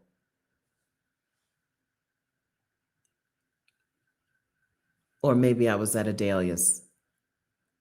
I wasn't here. So I don't know if I'm going to be able to order food tomorrow. So I feel like today I need to go to the grocery store, buy me some salmon. Yeah. Because I don't know how Catholic they are, how holy. Seeing this many neighbors have their blinds drawn all week long. At first, I was like, because first I just noticed the neighbor with the baby, because I wave to her every morning. And then I was like, they haven't opened their blinds all day. And then I looked, and everyone's blind. There's those big wide, just the curtain things, the thing, shade. Everyone's like 25% of them are down and not moving. So I had to Google it because I've never seen that before. I've never noticed that before. I've not lived around Catholics. I don't know. I spent a lot of time in Mexico and Costa Rica. I don't know. I've never seen that before. And so I had to Google it. What is going on here? Because there was also a primary election. And I was like, are we about to is there about to be a revolution? What is happening? And Google was like, something about Passover. Something about Holy Week. Catholics, the veil, so that the veil is torn on Easter and they lift the veil on Easter. So all week long, these people, 25% of the buildings, these two buildings, 25% of them all week long have not had daylight in their homes. I don't know why they don't just start it on Friday. If it's like a symbol of the tomb, why don't y'all just do that on Friday? What do I know? Okay, I'm not Catholic, but it's what they do. Yes, every culture has their own customs. But let me tell you, I was mildly alarmed. I was going to ask the security guard, and I was like, well, let me do some Googles first. Oh, Rashni said depression would take her. Yeah, I've not seen this before. Yes, I was getting my residency with the caravan this time last year. Yeah, that means I've been a resident of Mexico for one of my 4 years. I got 4 years on there. I've had it for 1 year. I'll let you know if I ever become a permanent resident. I would love that to be the next thing that I do. Try to parlay this into permanent residency. So I'll let you know when that happens. So no, the Google said in Colombia anyway, it's a Catholic thing, not a Jewish thing. I know these people are not Jewish. There's not 25% of my neighbors are not Jewish. Yeah, it's a Catholic thing here for Holy Week, which means I probably should have left. One of those times I left the house, I probably should have gone to the church. There's a Catholic church within walking distance. I probably should have gone and see what they got going on. See what their decorations look like. I'm sure they put Scary Jesus in a new outfit, but I didn't do it. And I'm not going to do it now. No, they're here. Well, they said here. Adelia says they're gone. They're gone. They're traveling. The internet said, I'm not going to read a thing I've skimmed the article. I did not read the article. I read the headline and I skimmed a couple sentences, but they said it's a Colombian Catholic thing. Something about the veil, and on Sunday they tear the veil and they lift the blinds. Yeah, I'm sure they put him in something. I'm sure. All right. So I told you the steps. If you need help with those steps, join us in the Exodus ASAP membership. If you need help moving abroad, if you need help getting your plan together, for $247, you get all of the information inside of the Exodus ASAP membership, okay? Because we're not doing things on our own and starting from zero anymore. Take advantage of an advantage. An advantage that you have is that you know a lot of people who have done this thing who can give you support, all right? You know us. So do that. Do that. My dad had My dad had a license plate on the front of his car. I think my mom is the one who started calling him Scared Jesus. I think Reverend Connie Perry is where I got that from. Years ago, I don't know how long ago, years ago, my dad had a front. Delaware only has back license plates. So in the front, you do whatever you want. And his front license plate was Jesus on the cross. And she called him Scary Jesus. But as a person who is afraid of mannequins, I concur. I really like going into churches around the world, but I don't like when there's Scary Jesus in there. But I'll still go in and take some pictures and leave. But I don't turn my back on him. Mannequins are, I don't, no, thank you. All right. Yeah, they do. You know, Catholics, they do their thing. They do their thing. This is it. This is their big time. Latin American Catholics are really chill at Christmas. It's more about the night before Christmas than Christmas Day. They're very chill at Christmas time. Easter is their time. It's when they go in. They love some Easter. All right. What questions do you have for me?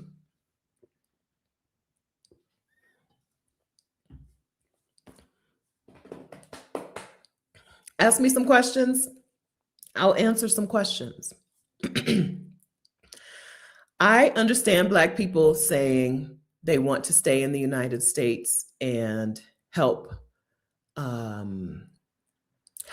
be helpers in the United States. We're very helpful people, but some things have to crumble. The United States owes us and the world a debt it's not willing to pay, and some things have to crumble. I think that staying there while it crumbles is just doing a disservice to you. I think you can go back, and I think it's important to have a vision for the future. I think it's important for Black people and Native American people. I think it's important for us to have a vision of what the future is. But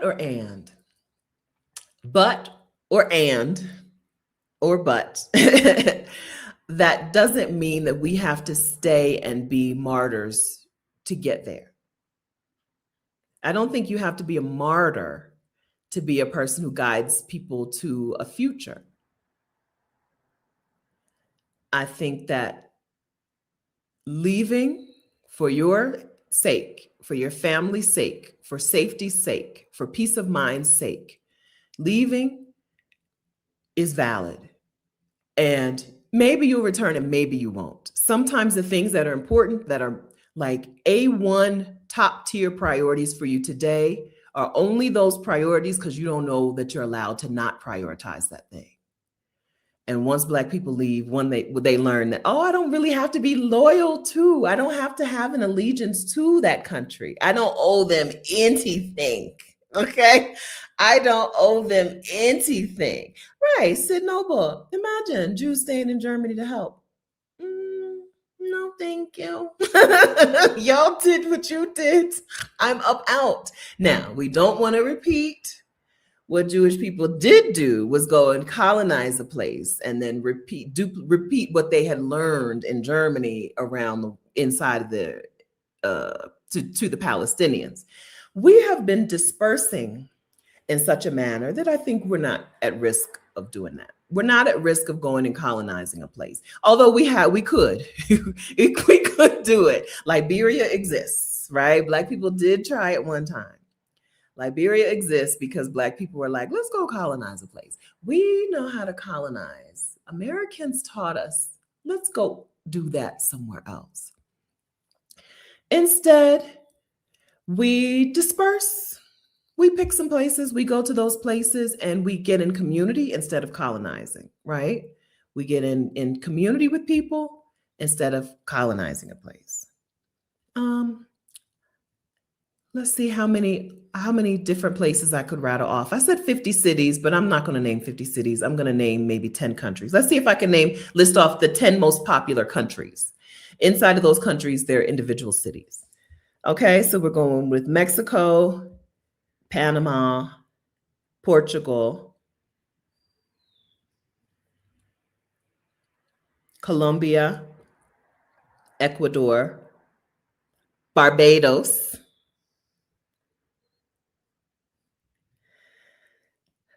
people who have some sort of Caribbean lineage, not ancestry. If you were parents, your parent or your grandparent were born in the Caribbean, right? There's a real push to go ahead and make sure that you get your citizenship or your passport if you already have your citizenship. That passport to your Caribbean island, Jamaica or whatever, gives you access to the CARICOM countries. And Barbados is a really popular choice among repats to the Caribbean and people who've never lived in the Caribbean before, okay? Costa Rica, Thailand, and Malaysia. 1, 2, 3, 4, 5, 6, 7, 8, 9. And then to round out the top 10, South Africa, is that still on the list? It's a while since I've heard of anybody talking about moving to South Africa. I'm going to say Kenya. Those are among the top. Those are 10 of the top 20. I'll say it like that. 10 of the top 20 countries that we see Black people who live in the United States going to. Inside of those countries, there are a few different cities. Some of them have, like Thailand has at least 3 cities that Black people like to go to. Bangkok, Chiang Mai, maybe 2. Bangkok, Chiang Mai. Hua Hin is up and coming for Black people.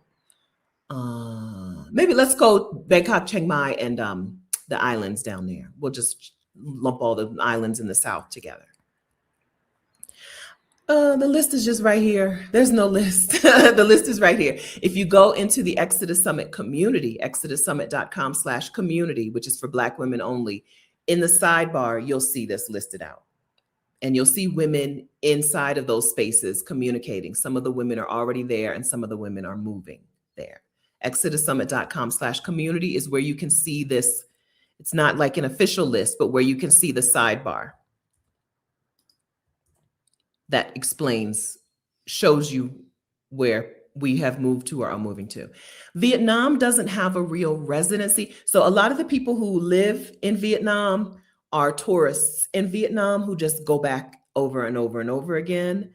So it's popular, it's beautiful, and I love it there. You can say you live there if you want. These places all have a clear pathway to residency, except for maybe Kenya on the bottom. They have a clear pathway to residency that is clear and is a pathway to residency that Vietnam does not have currently. Some places are easier to move to than others. Vietnam is not the easiest place to move to. Most of the people I know who live in Vietnam, what they actually are is a tourist, and they have to cross the border every so often to restart the clock and leave for so many days to restart the clock. So that's different, right? That's a little different. It's beautiful. I love it. Go there. Visit, stay as long as you can. I love Vietnam, but I wouldn't put it on this list because they're not open for residents. They're not open for you to become a legal resident. Yeah, South Africa's going through changes. So I would say Kenya and Tanzania are probably overtaking South Africa in terms of Black American people moving there. Ghana is another place that a lot of people, they say they live there, but they don't live. They're not a resident there. I don't know. Ghana does not make it easy to move to Ghana. Okay. Spain, if I was going to make this list 20, Spain would probably be the next one on the list. Especially the beachy parts of Spain. Okay. Oh, we have a meetup in Bogota happening very soon. Listen, I'm not organized, and so I haven't told y'all anything. I would say, did I even put the neighborhood? I think I put in the community what neighborhood I would stay in if I was coming to Bogota. Yeah, Bogota meetup is not next week, but the week after. Weekend after. I believe it's like the 17th. My little thing won't open up. Open. Events. Let's see if anybody RSVP'd. April 18th. Yeah. Let's see if anybody's coming. Event details. Oh, 13 confirmed. Hi. Oh, Jill. Are you coming, Jill? Okay, good. Yeah. Bogota meetup in 2 weeks. All right. I don't know if y'all's airports back and running? Are they running? Is the government working? I don't know. I don't know what's happening. Okay. Carol, you're coming? Okay, good. Belize, yes, I would put Belize. If I was doing 20, Belize would be up on that list. Can I briefly talk about Montreal? Anyone here have any information about Montreal? I've never been. I can't give you any information. I know nothing. Rwanda, good place too. Rwanda's residency is not really a residency. It's a 10-year visitor visa, but to me, that's valid, right? Rwanda, 10-year visitor visa. It's got a wonderful reputation for being a beautiful country, being clean, and people like it. People love it. Black women who I go there, who I know who have been to Rwanda, all say the same thing. They love it, and it's really relaxing, and they want to stay. They go through the effort of getting that 10-year visa because they want to stay for some time. Okay. April 18th, also a meetup in Savannah. Okay, good. Hey, Sylvia. Good. Yeah, there's quite a few meetups popping up on the calendar. Let me get out of the past events, agenda, upcoming. What is today? So tomorrow, oh, Southern California meetup on Easter? Okay, good. Southern California meetup tomorrow.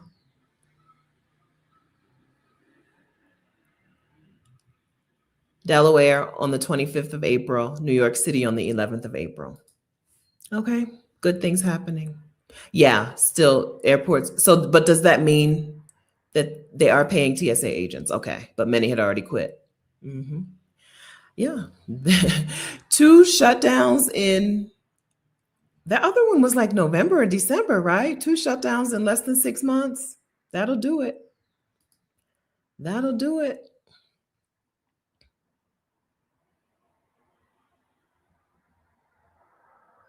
Yeah, Janine, I've heard this, Janine. Rwanda for Black women, good for restoration, just like Southeast Asia. That's what I've heard. Yeah, one day I'll get there. Life is funny. One day. Yeah. Connie Perry told me about it. She's not the host of it, but she told me that it's happening. Yeah. All right. No other questions, or am I missing questions? Here's a cue. Any meetups in Austin? So there's a big group of Exodus women in Texas called Texodus, but you don't have to wait for them to host a meetup. You can just create a meetup in the Exodus Summit community, exodussummit.com/community. We left Facebook. We have our own community. It's $1 to join, but it's a one-time fee, $1 minimum, one-time fee. And if you don't see a meetup that you can attend, just make one. A meetup is just where, when, and maybe maximum, right? If you make a reservation at a restaurant for 8, then you have a maximum capacity of 8 or 7 guests. So you can make one. Oh, March, Joanna Elizabeth went to her first Atlanta meetup, met some amazing ladies. Wonderful. Wonderful.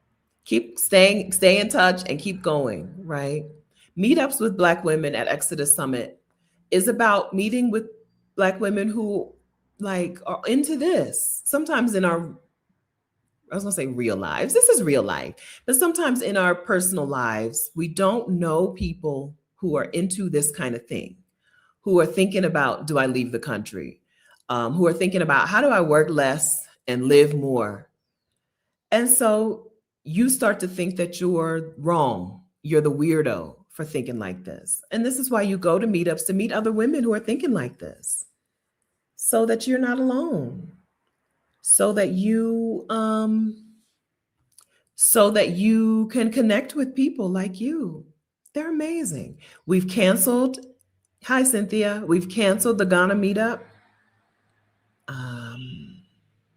Period. Okay. I don't know if that is going to be rescheduled or if we're never going to Ghana. I don't know which it is. I don't know if it's going to be late for later in the year, for another year, for never.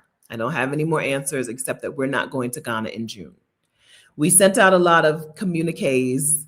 We had 2 women who had bought a ticket or who had bought a flight who were actually actively going. And so it doesn't make sense for us to go if I think the common feeling is that it's just not a good time, right? It's not a good time to plunk down that amount of money, to pay extra because of gas prices and oil prices, to fly through. A lot of those flights fly through the Middle East or would fly through the Middle East. It's just not the right time. So no, the update is it's not happening. We don't have an update. I don't know if it's going to be moved to another date. Right now it's canceled. Okay. Will we be going to Ghana later? I don't know.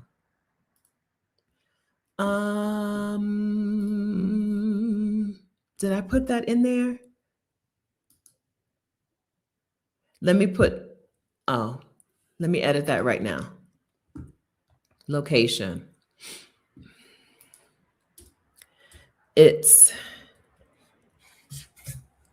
probably best to stay within walking distance of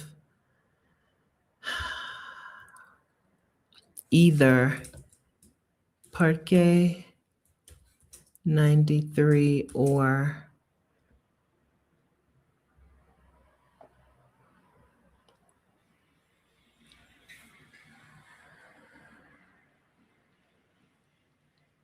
where are the events happening? I think most of it'll be around there. Period. Okay, I made a little update, a little tiny update in there. Candelaria is the neighborhood with more of the museum-y things, but Parque 93 is where I think most people would enjoy staying closer to.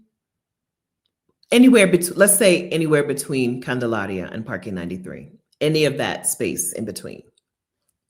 Okay. Any of that space in between. To find out if there's a meetup in your city, you go to exodussummit.com/community and click on the events section. If there's nothing, you can make one.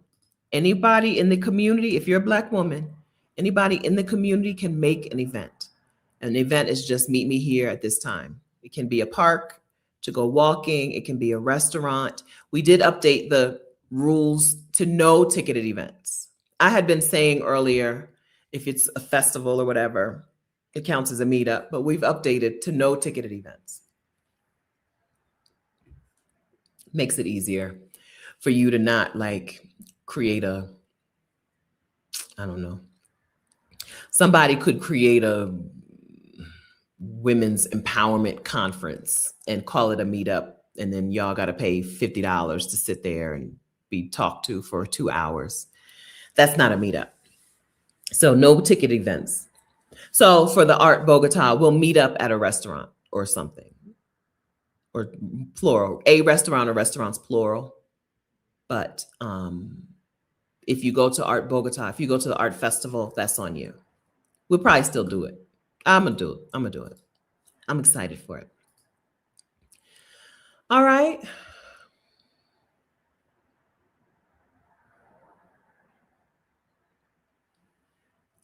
Nothing else, friends? If you asked a question and I didn't answer it, type it again with a Q in front of it so I'll see it. I'm scrolling through though. Oh, Jewel hosted a meetup in Charlotte. Hey, Coach Donna. Marie, able to meet the fabulous tiny house lady in person. Good, good. Jewel is fantastic. I can't remember the last time I talked to her. My friend, I'm not, so the Portugal meetup was not our meetup. The Portugal meetup is our Black Utopias meetup. They do a Juneteenth meetup in Portugal. I won't be there, but it's not canceled. It's on, okay? It's on. Austin having another one soon. Okay. Go ahead and put something on the calendar. Okay. The people want it. The people want it. Yeah, no pressure. You don't have to do it yourself. Somebody can put a meetup on the calendar. Yeah, Dropping Knowledge Bomb says, come to an Exodus Summit meetup if you want to reach your goals and dreams, be with community who are aligned on the same path and journey. Go ahead and come. You're going to like it. You're going to like it. Where did I share this that we have so many people I've had to block today? Ain't nobody even mentioned Uruguay. You're the one who mentioned Uruguay. What are you talking about? Nobody even mentioned Uruguay. You brought it up. Now I got to block you. I don't think I put Black women only, Black Exodus from the US. So part of this is my own fault. I didn't say only Black women can come to this video, even though I only want Black women here. I don't. This is why that's the third person I blocked today. That's a lot considering I didn't block anybody probably the whole month of March. Or maybe one. I remember one. There was one. I don't know. Where did I share this? That it got in the hands of people who are not Black women. There are other people here. Hello, friends. There are other people here who are not Black women who do know how to act. You're also welcome to say hello. Hello. You can say hello. Yes. And you can even ask questions and answer questions and whatever. Just understand that if you get out of pocket, I will block you. Sometimes with YouTube is funny. YouTube is not a block, it's a hide. So if I don't say it out loud, they don't know that they're blocked. They just be in the chat typing away. YouTube is funny like that. Instead of a block where they're taken away from the video and the channel, they're just hidden. None of us can see them. And they just be in there typing their hearts out. I really think that's one of my favorite things about YouTube. It's not really a block, it's a hide. They will never know. But you talk to somebody in this community wrong, including me, you will get it. You can get it. A thing that we don't have a lot of rules here. We say hello, right? When you get here, you say hello. And you talk to Black women with loving kindness. I have learned that not everyone is capable of speaking to Black women with loving kindness. Sometimes that includes other Black women. Okay? And I'll be like, hide. They just be going, they never know. Unless I say it out loud, unless I did like I just did, they never know. Yeah, that's the thing I've learned. There are people who just are not capable of talking to Black women with loving kindness. Sometimes that includes Black women. That's why you choose the people who are in your spaces, right? You choose. You don't let people talk to you like that. How do I feel about purchasing land in Belize? I think in general, to purchase land in a place, you should have already lived there. I think, or have connections like family. If my parents were Belizean, and even if I've never lived in Belize, I might do better to purchase. It might be okay to purchase land. But if you've not lived in a place, forget the American way of moving and operating. The American way of operating is to buy up stuff out from under people. It is ownership of things, even when you're not in connection and community with people. I think in general, to buy in a place, you need to know like how this actually works. Is there ever going to be a buyer when I want to sell?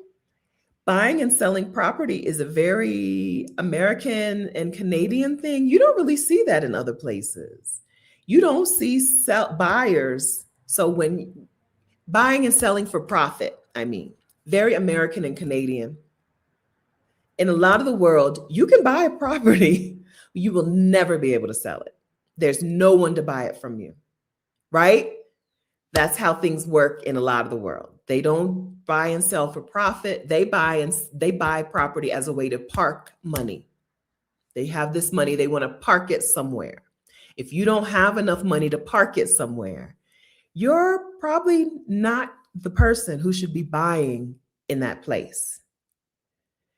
So you need to know how things operate. This is why it's important to live in a place before you buy, because you need to know how things are operating. You can go to Mexico and you can buy property. You can buy an apartment or a home or a condo or whatever. You can do it. You do it too fast and you don't know how you've just screwed yourself over. So for anywhere, not for Belize, for anywhere, right? Not just Belize, for anywhere, my advice, live there. Okay, live there first.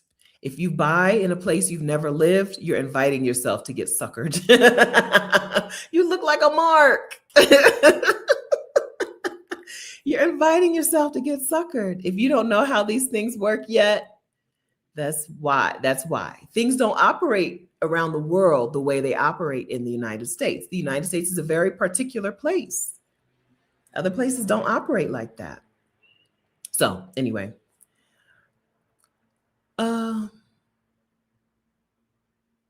that's my advice, not just for Belize, but for anywhere. This is a good question.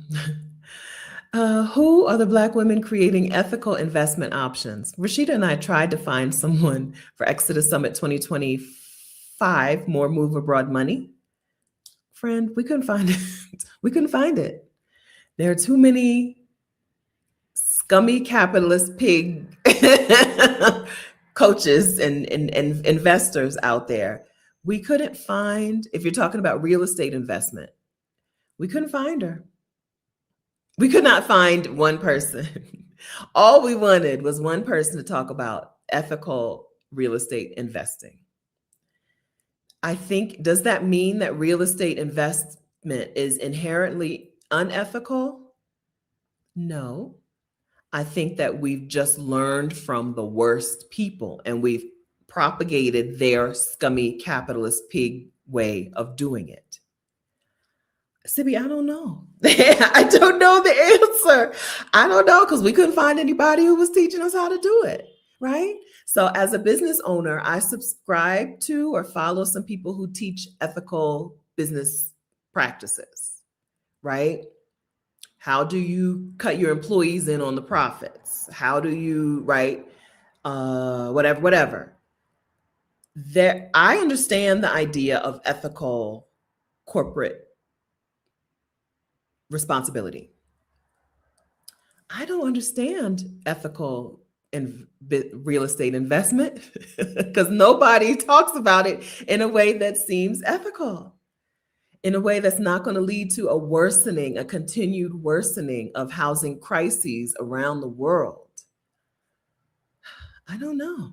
And that's strange because my dad was a real estate person. My dad was a house flipper before house flippers existed, right? There are people in Delaware right now who live in properties that they would not have been able to otherwise either afford or would not have been safe because my dad, one at a time, did that.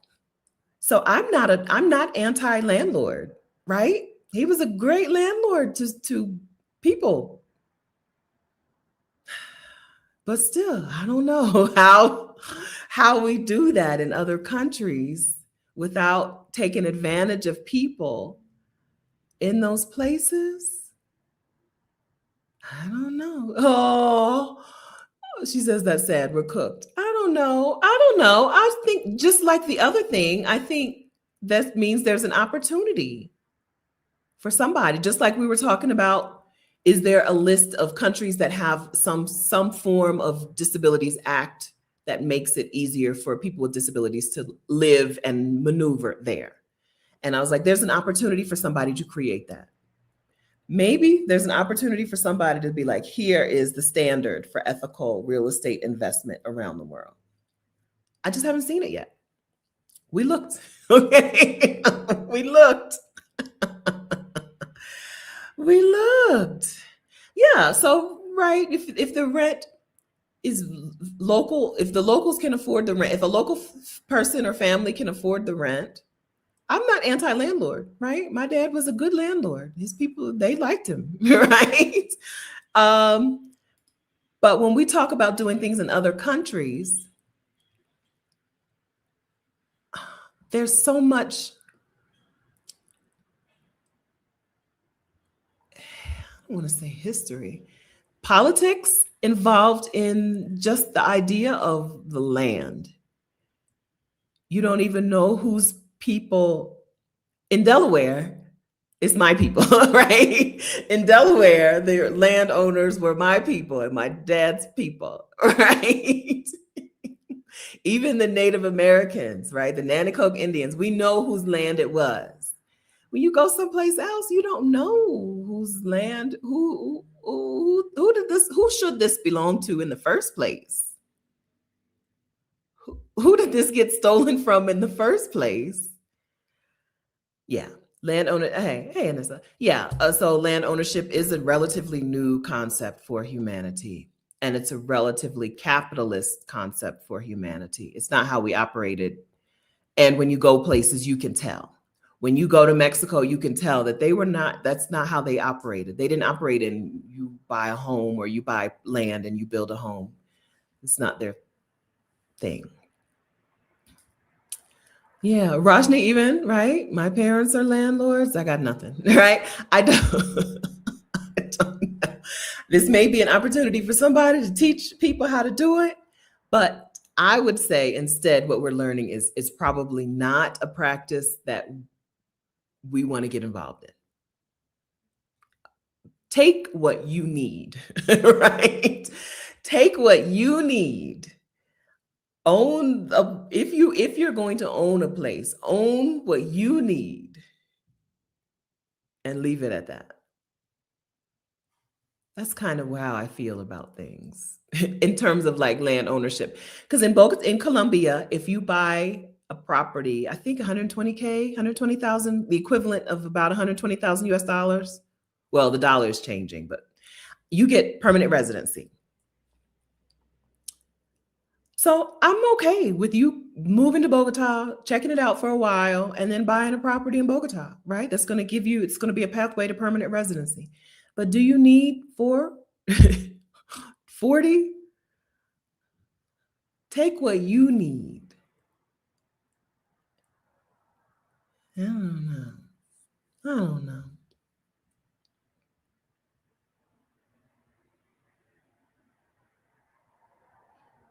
You don't know what the housing crisis in a city even looks like if you don't live there, right? Even I don't know. And I've been here for technically a year.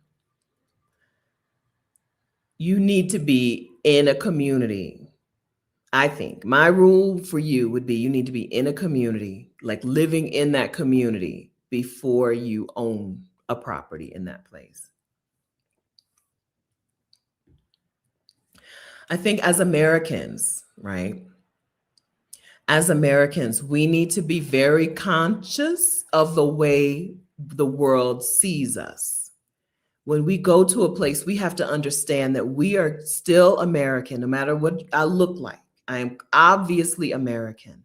And when I go to a place, I need to be conscious of the ways that I operate, because what I don't want to do is turn people against me. And if I show up like an American, talking about buying up land, talking about renting out this and that, talking about driving up prices on rent, I'm a colonizer, right? It's not that hard to put yourself in somebody else's shoes, especially when you've seen your own neighborhoods be gentrified. It's not hard to see. Is it 160,000? Thank you. It's not that hard to see other people's point of views, right? So take a few minutes, just a few minutes. I'm just asking you to take a few minutes and put yourself in somebody else's shoes and see what that would look like to them.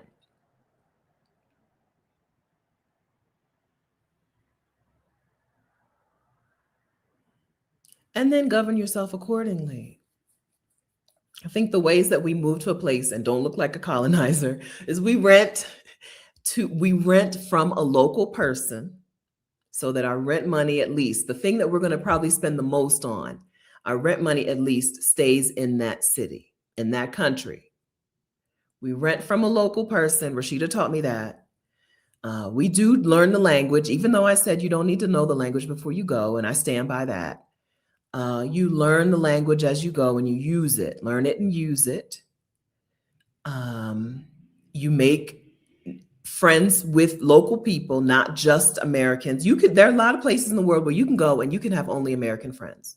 You can have only Black American friends, but you make friends with local people too. You include local people in your circle. You get yourself put into their circles.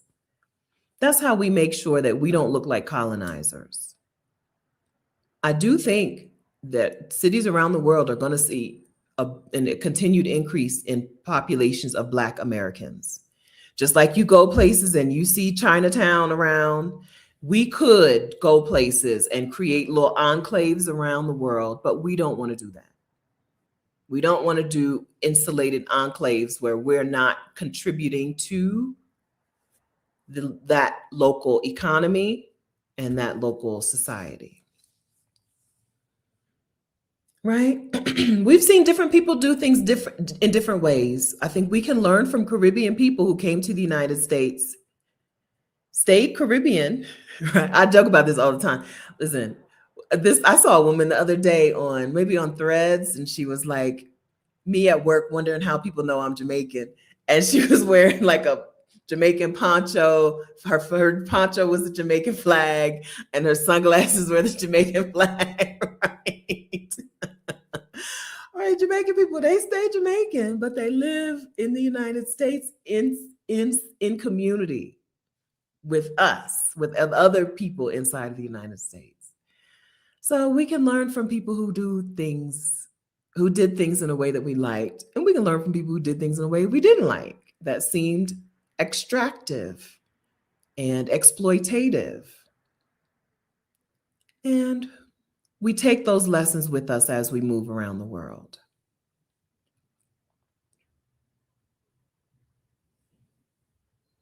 Well, this is fair. Pam Malicious says, Chinatown, Little Italy, Mexico, right? Those are because white people did not want to do business with those people. That's fair. No, I don't know. Chinese, I don't know. Maybe the first few waves of Chinese people in the US, maybe. But Chinese people around the world, go to Mexico City, right? Chinese people around the world stay in their enclaves on purpose. They're colonizing. Chinese people are colonizing the world. We know that, right? I think we know that. They stay isolated, insulated. They stay in their enclaves on purpose. I think there's different generations of Chinese immigration around the world, and it's different. It's different. Okay. Yeah. A lot of not just Africa, worldwide. Worldwide. The Caribbean, Latin America, worldwide. Okay. Worldwide. Yeah. Sibby's in Querétaro, Mexico, apartment complex full of Asians. Yeah, very, very, very heavy presence around the world. That's why I think we just make sure that we do the things that I listed out. That's not an exhaustive list. It's just the things that I know to do, right? Rent from a local person. Rashida taught me that when she was first looking for her apartment. Rent from a local person. Because that's probably the thing you're going to spend the most of your money on. Make sure that's a local person. Learn the language. Have local friends. It makes it easier for people to trust you. Until then, they're not going to trust you because you're American. Imagine trusting an American right off the bat. Today, this year of our Lord 2026, not happening. It's not happening, Captain. Okay, it's not happening. You have to earn people's trust when you go somewhere. It's, some of that's not our fault, but we're going to have to do things in a certain way. And that includes moving a little bit slower, right? Don't take over. Don't go places and take over. You know how to take over. We learned from the takeover kings, but we don't want to do that. Okay. All right. I think we've done what we came to do. I'm going to eat my breakfast and then go to the grocery store. It's starting to look a little rainy, a little rainish, but I think I can make it. All right. Thank you for being here and being so wonderful. Thank you for asking questions and answering questions. I don't know if I acknowledged all the super chat. There's another super chat. Hi, S. Markina. Thank you very much for that super chat. I hope you're still here. Thank you for that. Thank you for asking questions, answering questions. Thank you for being so gracious and kind to me. Thank you for giving me the grace to mess up and change things and be late and change my mind and whatever. But please remember to give yourself that same grace, okay? Please remember to treat yourself like the human being that you allowed me to be. Don't expect perfection from you, okay? If you don't expect perfection from me, don't expect it from you. Just makes life easier, okay? I promise you. Letting yourself be a human person just makes life easier. Thank you for bearing with me while I got rid of the trolls in the chat. And thanks for all of that. Thanks for sharing links and resources. Roshni, Glamazini, everyone else, thank you for sharing resources. I'm going to go back through. I always go back through with the replay, and I put the links in the description. So if you watch later, those links will be in the description. So thank you very much for that. Keep doing that. Okay, friends? And eat some Easter chocolate for me. I don't think I'm going to get any Easter chocolate. I've been to the grocery store all week. I haven't seen one Easter bunny here. Okay, so somebody please have a bunny ear for me. Okay. And matter of fact, I guess they haven't commercialized Easter down here. Matter of fact, I've been to two different grocery stores, 4 times this week. I haven't seen one piece of Easter candy. Can y'all believe that? Not one piece of Easter candy. I haven't been to the, it's not Walmart, but I haven't been to the store that's like that. But I've been to 2 regular grocery stores. I guess they don't commercialize Easter around here. Now that I think about it.